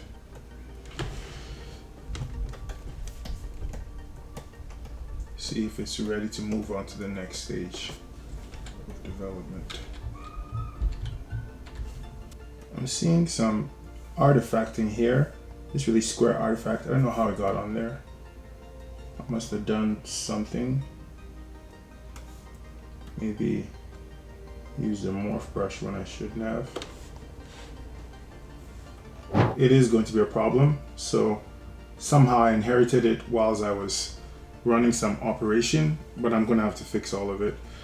And it's a pretty simple fix. Because I'm in a high subdivision level, it's just some smoothing.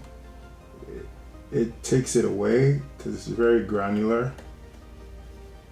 But thankfully, when I zoom out, if I smooth all this and I zoom out, all my detail is still there as I need it to be.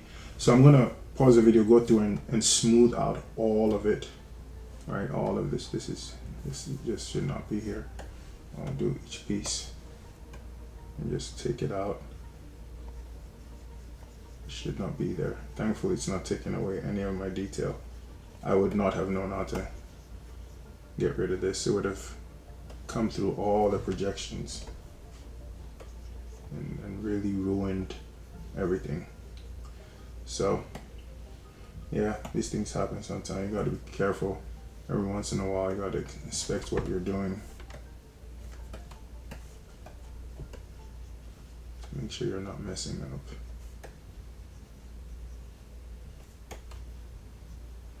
There's also some weird dots from the damn standard brush. Yeah, somehow I didn't find its way to the bottom, so it must have been some operation I did.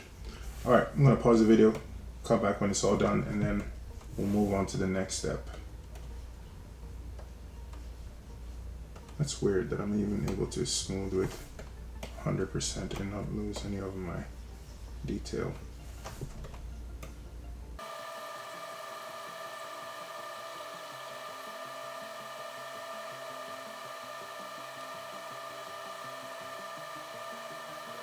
I got rid of all of it Nice smoothing every single piece, front and back. I think it has something to do with running drag rec operations without having back face mask on. I think for some of these brushes I didn't have it on, so it might have been the cause.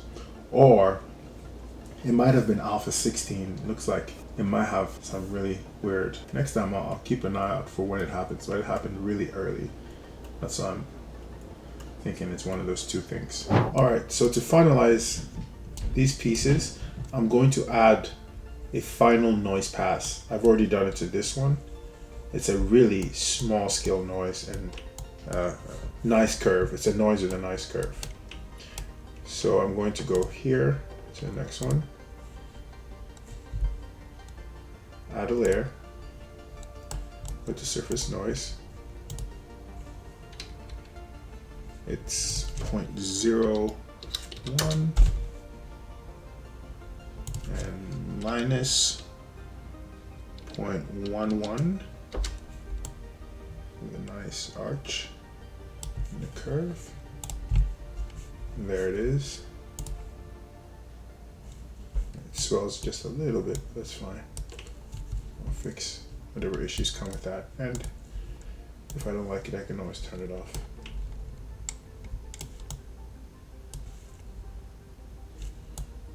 So I'm gonna go through and get it done for just one more, and then I'll pause the video and do the rest. So I add a layer, the surface noise, 0.01, strength minus 0.11, a nice curve. Might be too nice of a curve. Okay. There it is, apply to mesh. Go to layers. I can see what difference is. Yeah, it looks cool. Alright, I'll pause the video and do the rest and come back so we can finish. That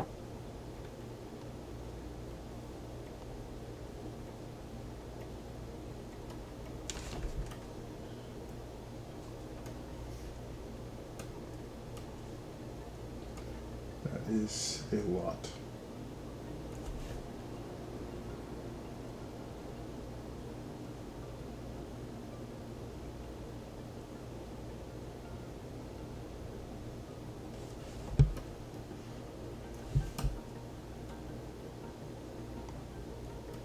Maybe that will work. And then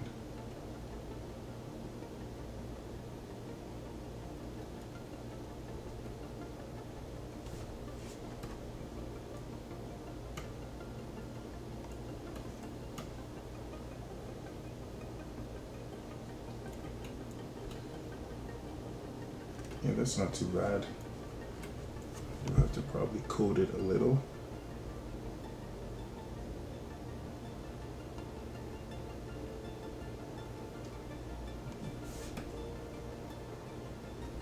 Yeah, just to add a little bit more interest to it. I guess I'll just go over it a little with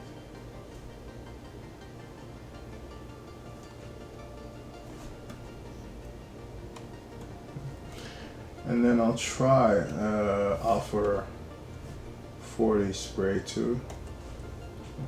That might add value. Yeah, it is. It's a little strong.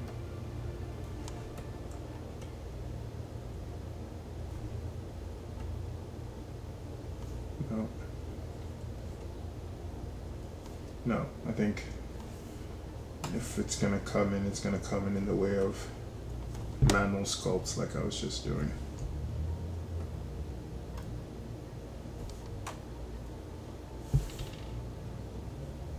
So yeah, I have to just let this thing be.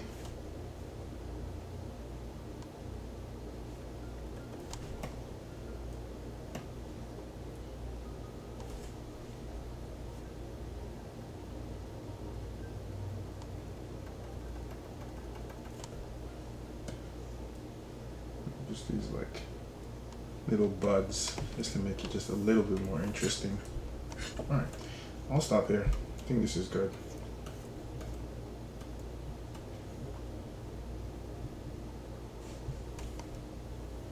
Put a few at the bottom.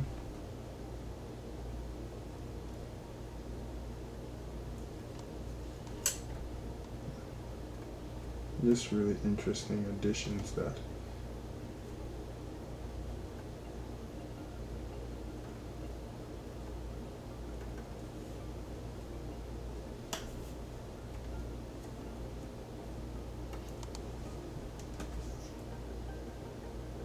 okay, I'll stop here. My next order of business is to project all of this onto their final meshes, because these are not the final meshes. So I have to inspect every single one of them. I'm going to do something very unique. As I mentioned, I want these meshes in Maya to properly approximate the surface. So my goal is to make sure I have the most amount of topology right there at this exposed area. The rest of it, I don't want it to have as much topology. So I'm going to use Z-Remesher's density feature to do this. So let me first,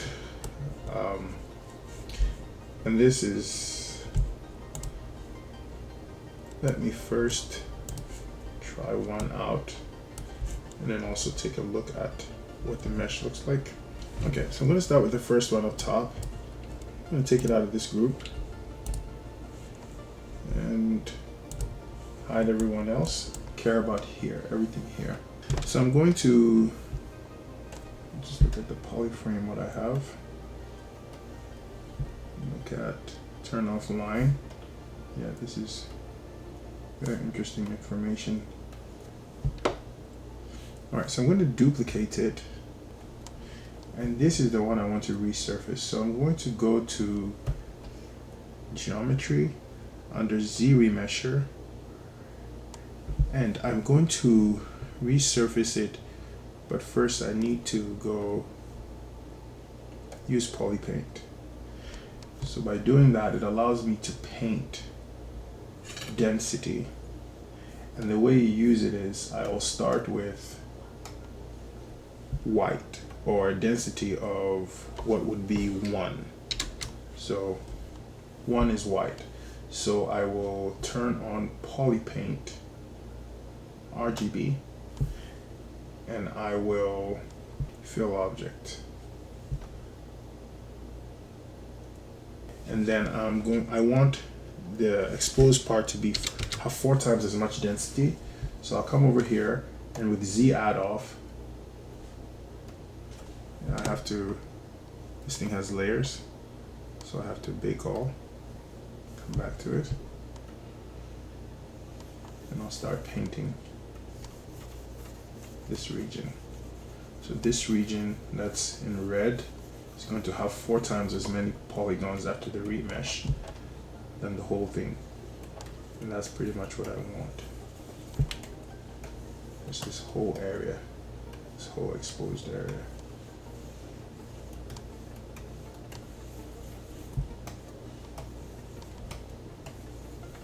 Because I really wanted to approximate as best as it can.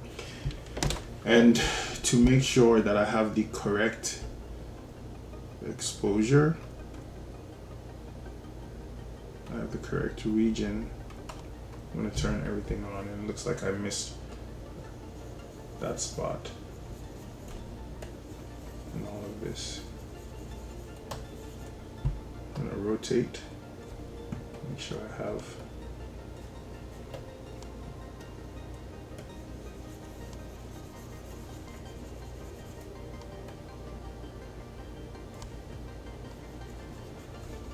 all of it.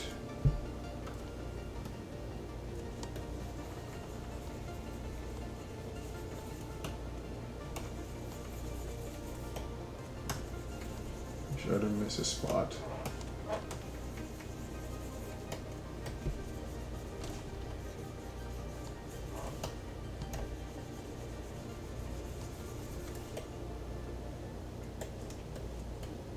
Okay, so with that, I'm gonna make sure I turn on line, And then I'm going to go to Z remesher and Z remesh at 5K. So hit Z remesh.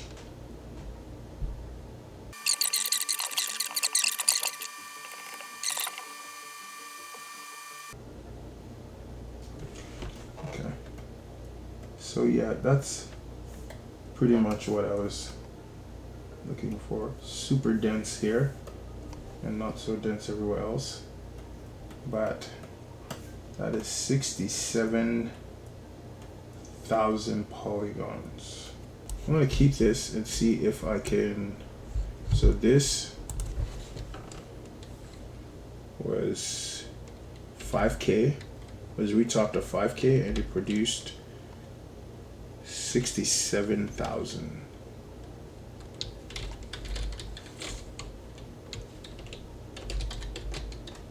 Chunk 1, retop, 5K, produced 67K. Let me see if I can actually take a comma. No, it can't.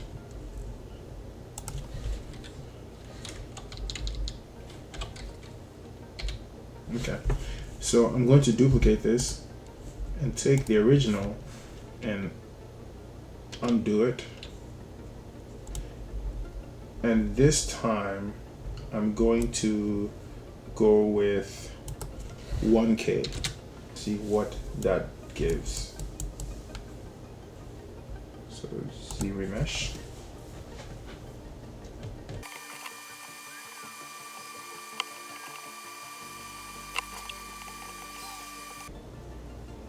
Okay, this does seem to be a better result, and the mesh looks cool. It's not bad.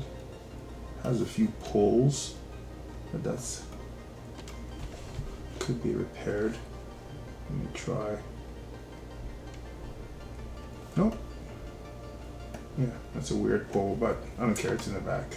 Yeah, this is a good approximation. Let me compare it to what it's going to, the detail it's going to project. Yeah, that's a good surface. All right, so this one is 1K, and it produced a result of 17,000, and I can deal with that. That's cool. So 17K. Let me be specific. 17,713. There's so much. I can't remember what it was. 60, 80. Okay, so I'm gonna retop all of them at 1K with the same technique. But let me start the projection for this. Let me store this in, I'll call this patty chunk 1 high res, and create a new folder, call it patty chunk 1, and put all these guys in there. Now I'm going to start the projection process. I'm going to do this one and then I'll pause the video to do all the rest. So I just want to show you how I'm going about doing one of them. So I'm going to turn this off, leave the high res on, and this, I can put this back. And then very slowly turn off color. I don't want to project color. And so I will divide and make sure everything is off. Make sure this is at its highest, and then project. Okay, so that's the first projection. Don't seem to be any errors.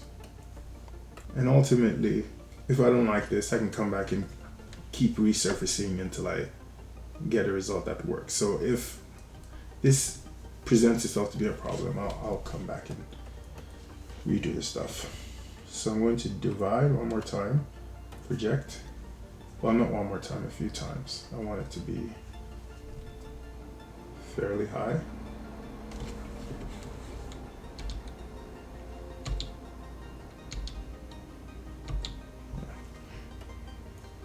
So I'll divide again,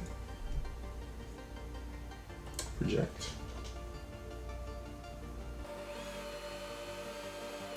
So I really want to do one more. I want to make sure I need it. If I go up here, yeah, I could definitely use it. So it's going to take fairly long, but it's going to be the last one for sure. So I'm going to divide one more time. So that's 4 million, and then do the last projection.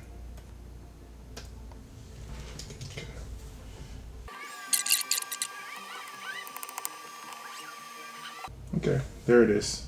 This is my final mesh with its detail. Back. Got a good amount. I'll settle for what it has. I'm going to pause the video and do the same for all of them. I'll be retopping them at 1K. I'm trying to keep project to about this much, but I'll be shooting for 1K and for low res meshes that are between under 20K or within that vicinity. I'm going to delete this because I don't need this anymore. This was too high. I don't want to take this into Maya. Alright, so I'll come back when I've done all the resurfacing, density painting, and projection. Alright, so I managed to get all the data projected onto the new geometry. I'm going to turn on wireframe, go all low. Okay, so all that's left is the center, but I want you to take a look at the topology, how the topology is looking. I'm just going to do a render, and you see how everything closest to the core has less geometry, and as you go to the outskirts, it's more dense geometry to accommodate all of these buds. All right, so this gives us the best approximation. So this will really pop out when a displacement map is applied to it because it's already showing the form properly. All right, so I'm going to get the central one done. All right, so I'm going to duplicate it and just remesh it at, I think 1K might be a lot, but we'll see. Let me solo it. Remesh.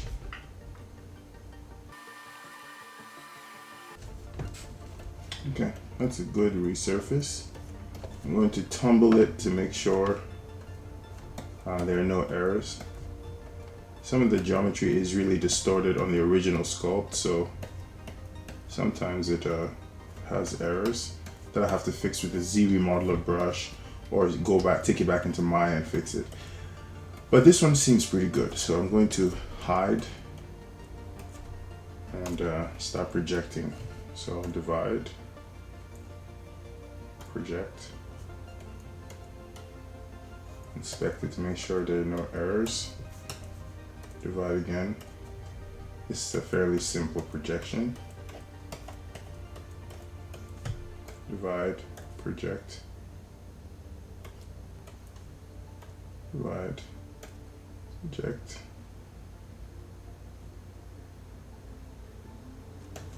And I'm going to inspect every one so often to see if I've gotten as much information. Project.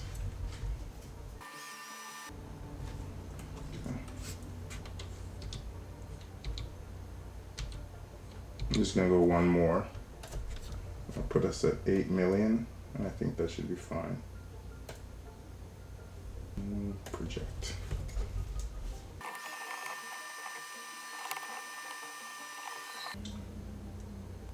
Alright, so that's it. I'm going to delete this high-res mesh. I have them all stored in a separate file, so now that it's all done, I'm going to just delete it. Give this same naming convention as everybody else. Center. Alright, so that should be the bulk of the work done. Let me go all high.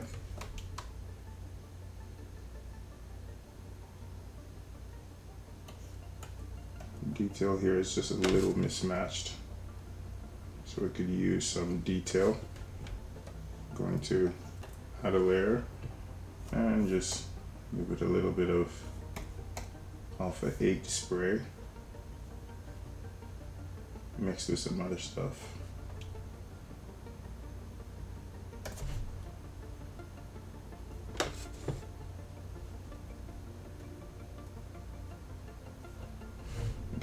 Looks like it just needs more subdivisions.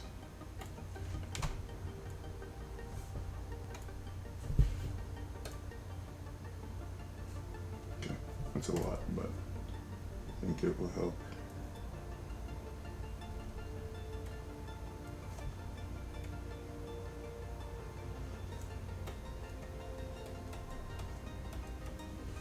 Just to get a little bit of that information in there.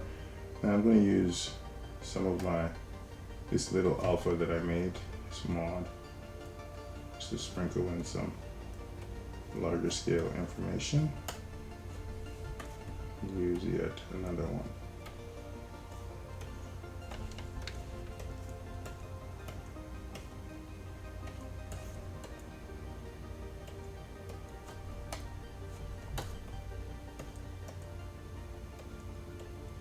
Over here, this is something I didn't get to touch. Now that I have subdivision levels, I'm going to go to a lower subdivision level and do some build up. Yeah. Looked very planar. Same thing here.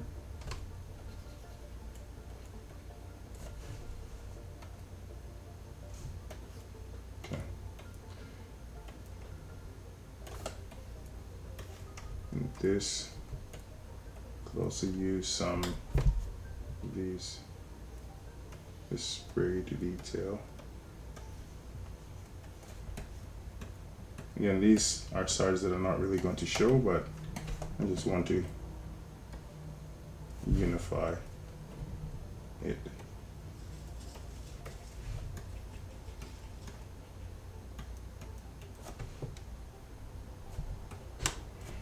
The subtool master fill. Make sure I turn off color on everything, so I can see them.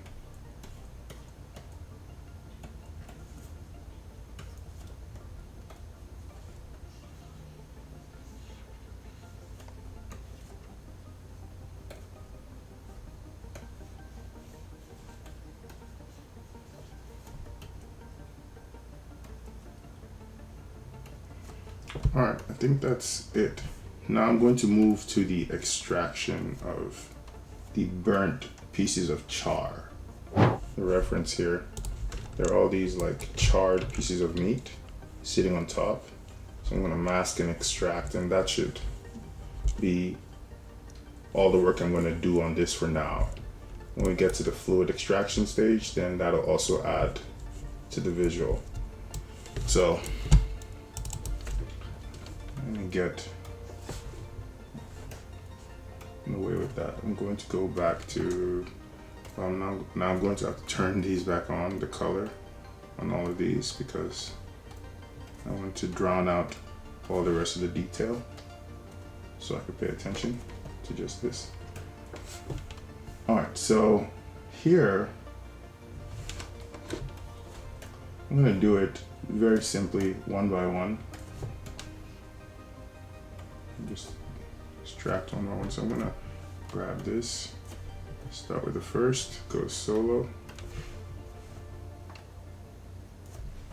And it's really varied pieces, so I have to make sure.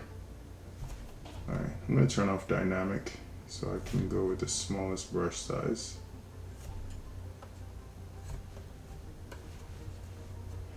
And start.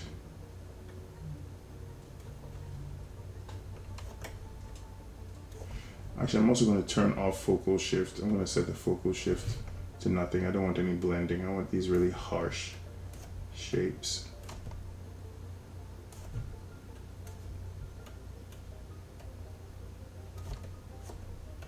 And make sure that the sparsity, that I'm varying the density. I don't want it to look like they have the same distance apart. And I'm actually going to use this box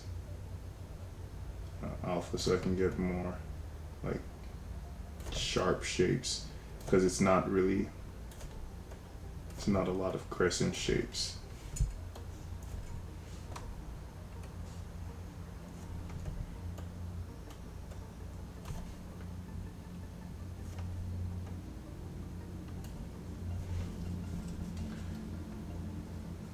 and they're mostly visible on the bottom, so I'm not going to go too far.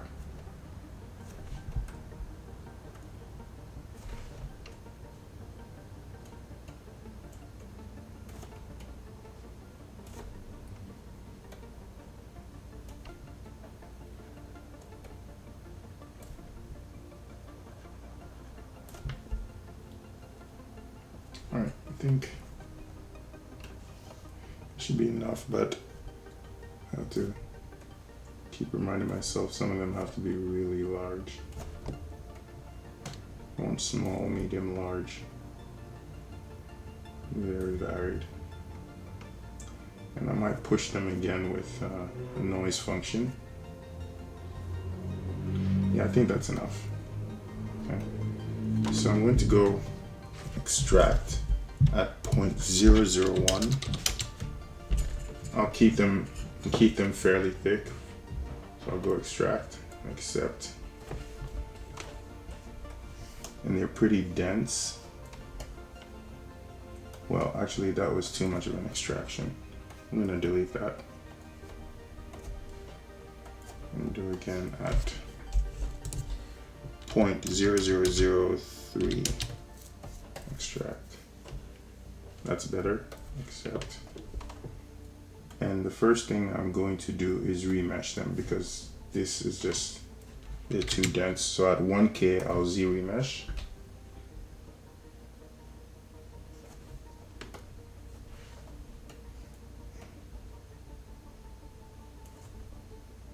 And I think I could go lower, so I'm going to go with significantly. So 0.2, Z-remesh.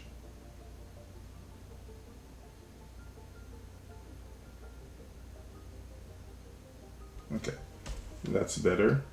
And now, just to give them an additional bit of randomization, I'm going to go to, I'll add a layer first, then I'll go to surface noise and go noise. And want some large scale noise, pretty powerful. Let me turn this off so I can see.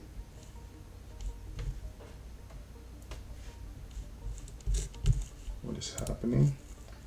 So that's pretty tough noise. It'll end up swelling them, so I have to be careful. Okay. So I'm going to go okay, and I'm going to go apply to mesh. Yeah, that's too much. I think I'll hold off on the noise. It's fine. I don't want to swell them, and I don't want to subdivide them either to give them more. So I'll leave it as this. I'm getting too comfortable with these procedural operations. This is just really something simple to break up, so I'm gonna refrain from using noise and break them up myself if I have to. Alright, so I'm gonna do one more and then I'll pause the video and do the rest and just come back and show what it all looks like. So let me do this side.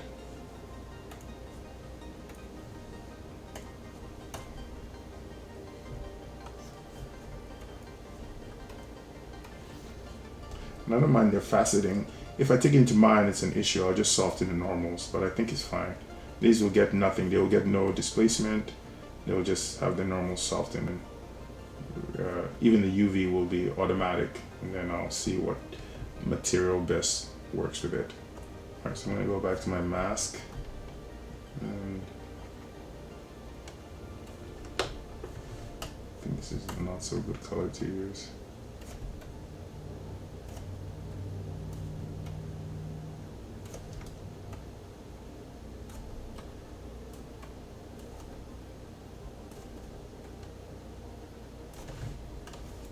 Inspect it.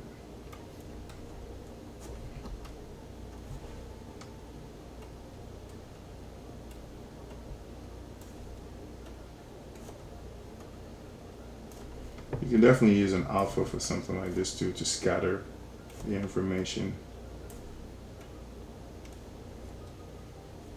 But I just don't want to end up with too many. They eventually will be costly.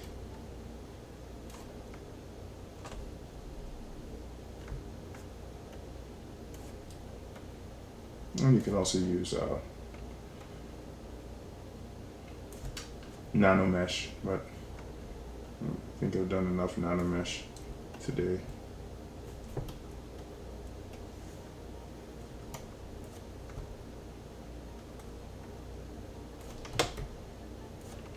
Be very careful with these evenly spaced applications. Okay, that should be enough. And the extraction is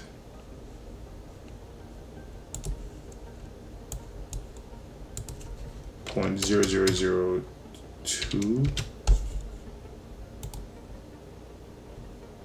Accept that. And then remesh them at 0.2.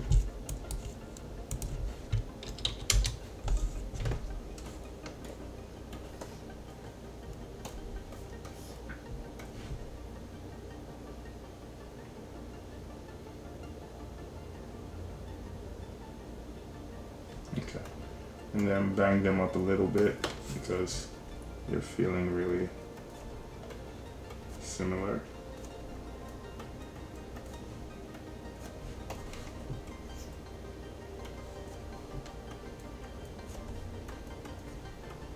These circular shapes.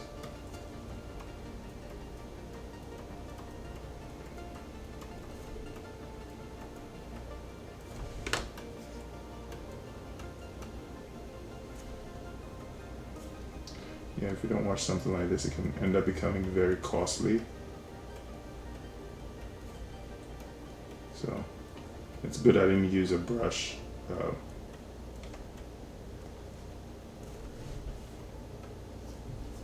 To sprinkle the alpha because I'm going to keep them at a minimum.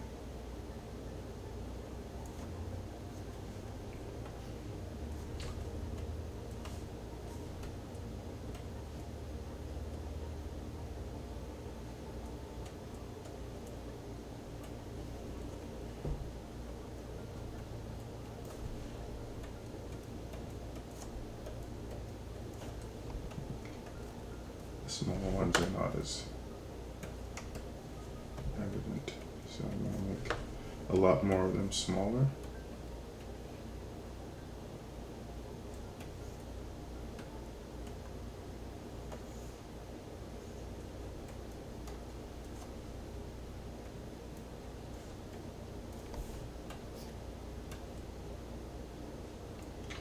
Alright, I'm going to pause the video and get the rest of them with the same technique, and I'll come back to show the finished result.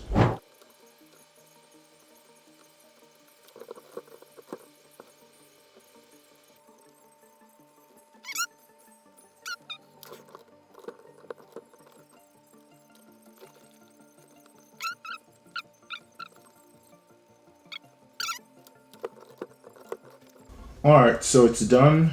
Those chips are all in there and resurfaced. I'll change the color so I can showcase them. I think they're enough. If it's not, I can add more by painting them in at the texturing stage.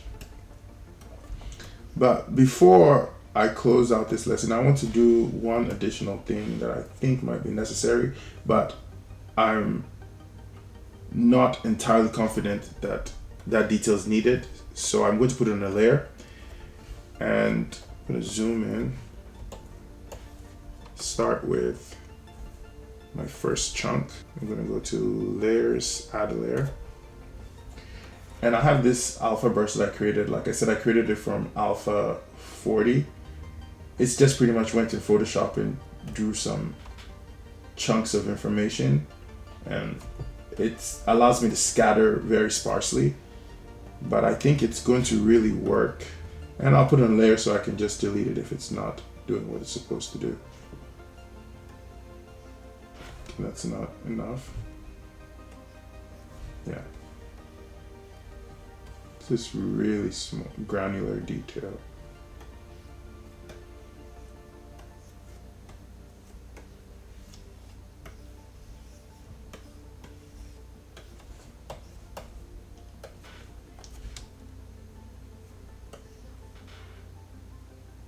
Yeah, it might be valuable, but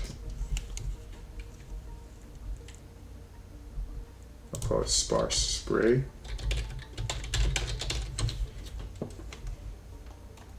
Also do it here.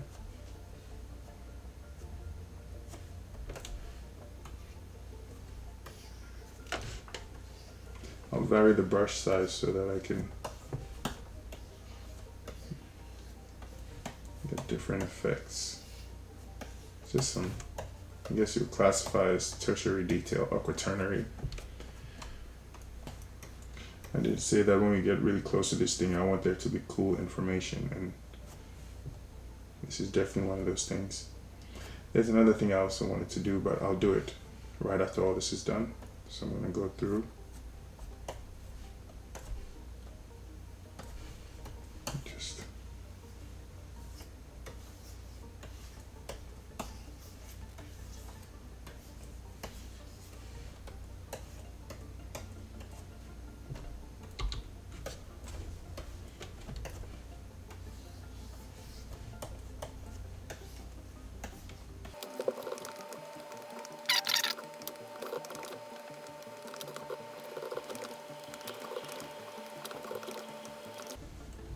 Just seems to be a geometry error here during projection. I got a handful of those.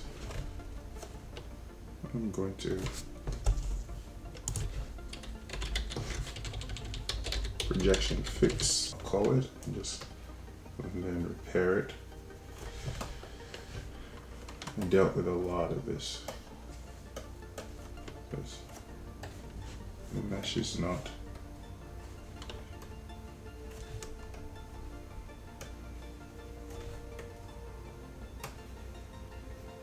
it can be a pain to fix, but sometimes you just behave.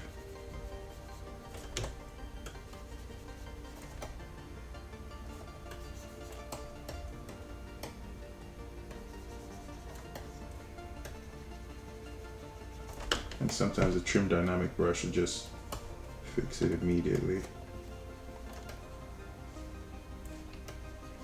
And then it ends up obliterating all the detail.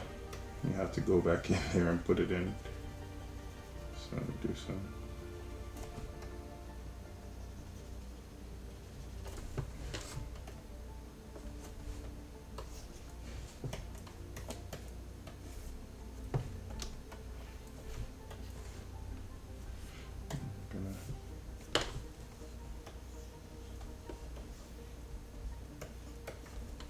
And maybe also spray some alpha 8 there.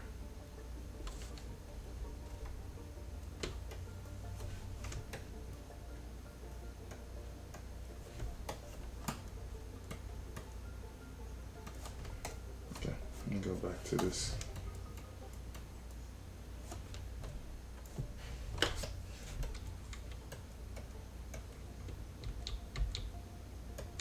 Okay, we're at the center. Alright, so the next thing I want to do is clear all these masks. And actually, first I'm going to weld all these chips together because they're going to be tough to manage.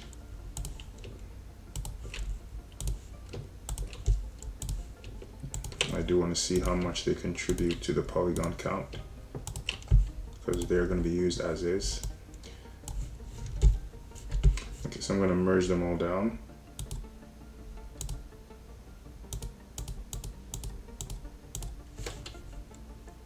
And looks like 29,000. Top patty char. Charred meat. Okay.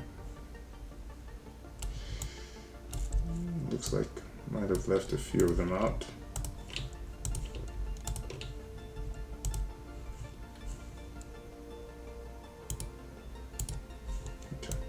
So it's 39,000. All right, then I'm going to go here and remove these masks.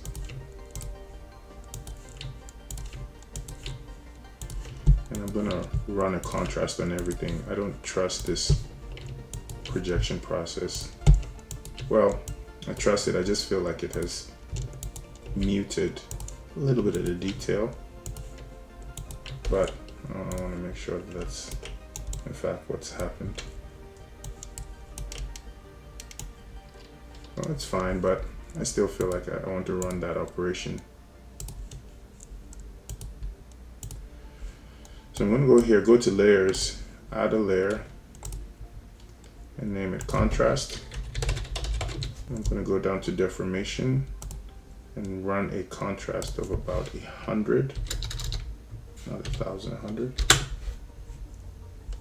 Yeah, that's crazy rich. So it really pushed everything, including the mistakes. I see a mistake over there. Yeah, I didn't see this. So these are some of the things that add a layer, rename it, called projection fix. And I'm going to try to make sure it's not obliterating all the detail I just put in there with that contrast. By masking majority of it, or just eliminating it from the selection. And smooth to try to get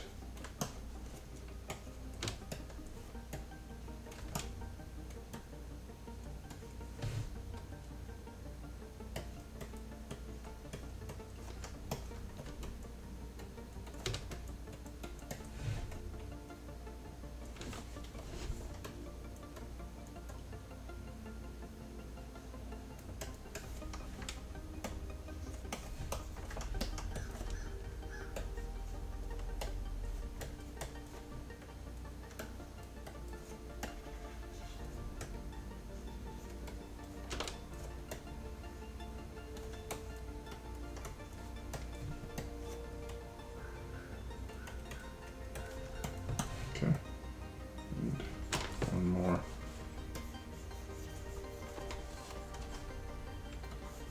These can be very infuriating. It's all over the place.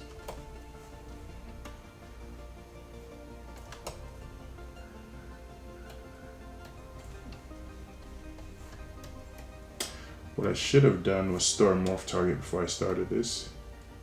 I could do that right now, actually.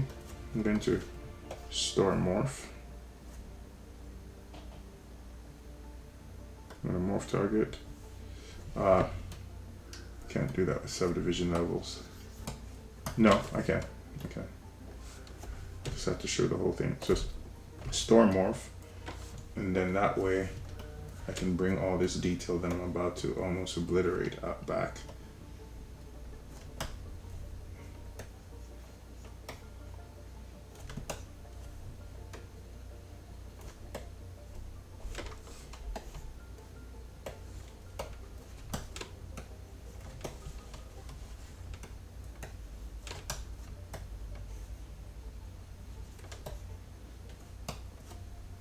Turn on double.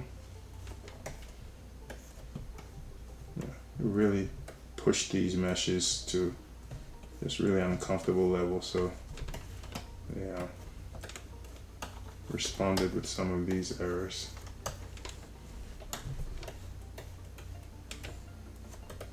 Sometimes you want to grab the move brush.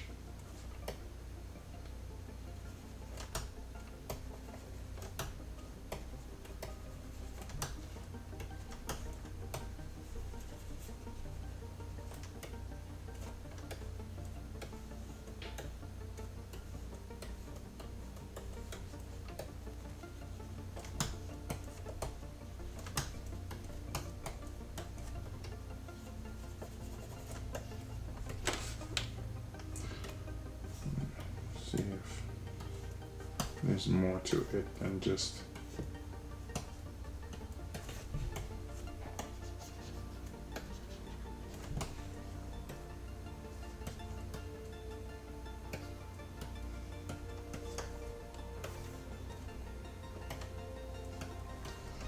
okay. For this, I'm going to mask some of this area here.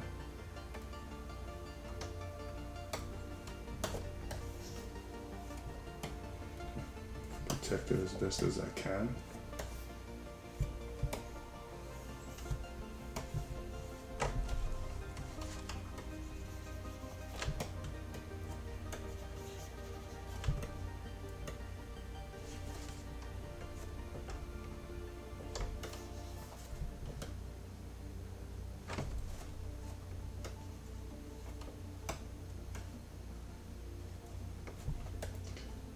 And mask again.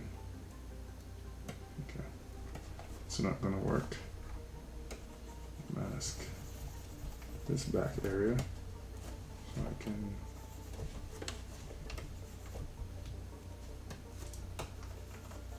there we go. It can be such a pain to fix, really bad.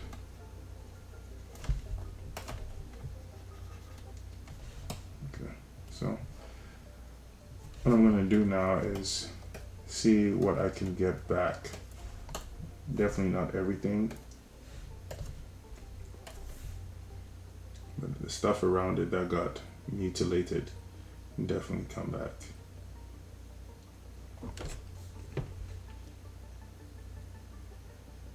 Okay, so I'm gonna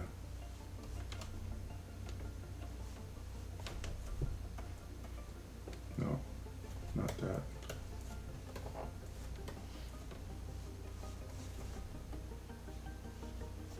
Yeah, around it.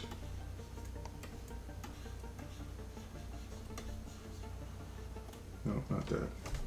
Okay, so I think that's about as much. I think I really ruined a lot of the exposed detail. So if I unsolo, yeah, there's not a lot of exposed detail ruined.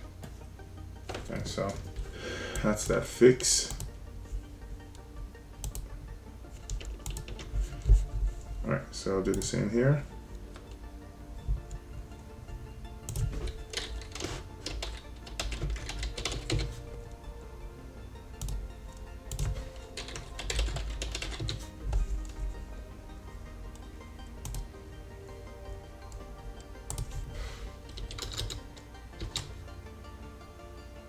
I'm going to pause the video and do all the rest, and I'll come back when it's done, and I think it's it'll be a wrap for this piece for now. Alright, so here's all of them with the contrast hiked up, but I think that that sparse layer that I added might be unnecessary, but I'm not going to give up on it completely, so I'm just going to turn it off. If I turn it off, it looks fine, right? It's just getting a little too noisy, so I'm going to turn them all off. I think the detail is enough, especially after the contrast. They are really sticking out. This really isn't adding the kind of value that I thought. So I'm gonna hit down and turn all of them off.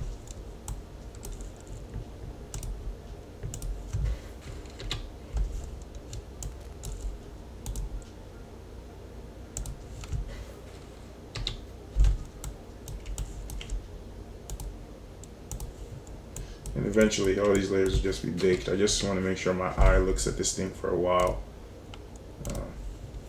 and picks out all the things that are just not necessary.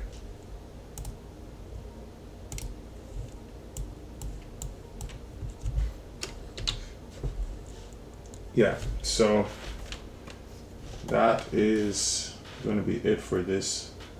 Yeah, that's a lot of information. Good. Yeah, it's a very interesting way to do a burger meat. And this thing looks cool over there. A little different from everybody else, which is cool. It breaks up the detail. All of them actually have their own unique detail, but I like the way the Nanomesh worked out over there. I'll try it a lot for next time. It's richer detail than what I'm seeing here. All right, so this particular piece is now primarily dependent on painting to get to where it needs to get to. Bring this down.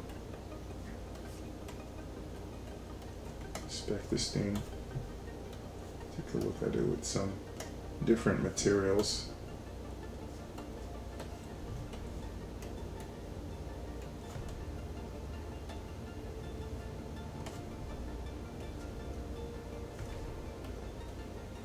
Okay, so top bun and top patty are done, and next lesson I'll move on to cheese, sauce, and pickles up here so that the entire top half will just be complete. Stack these.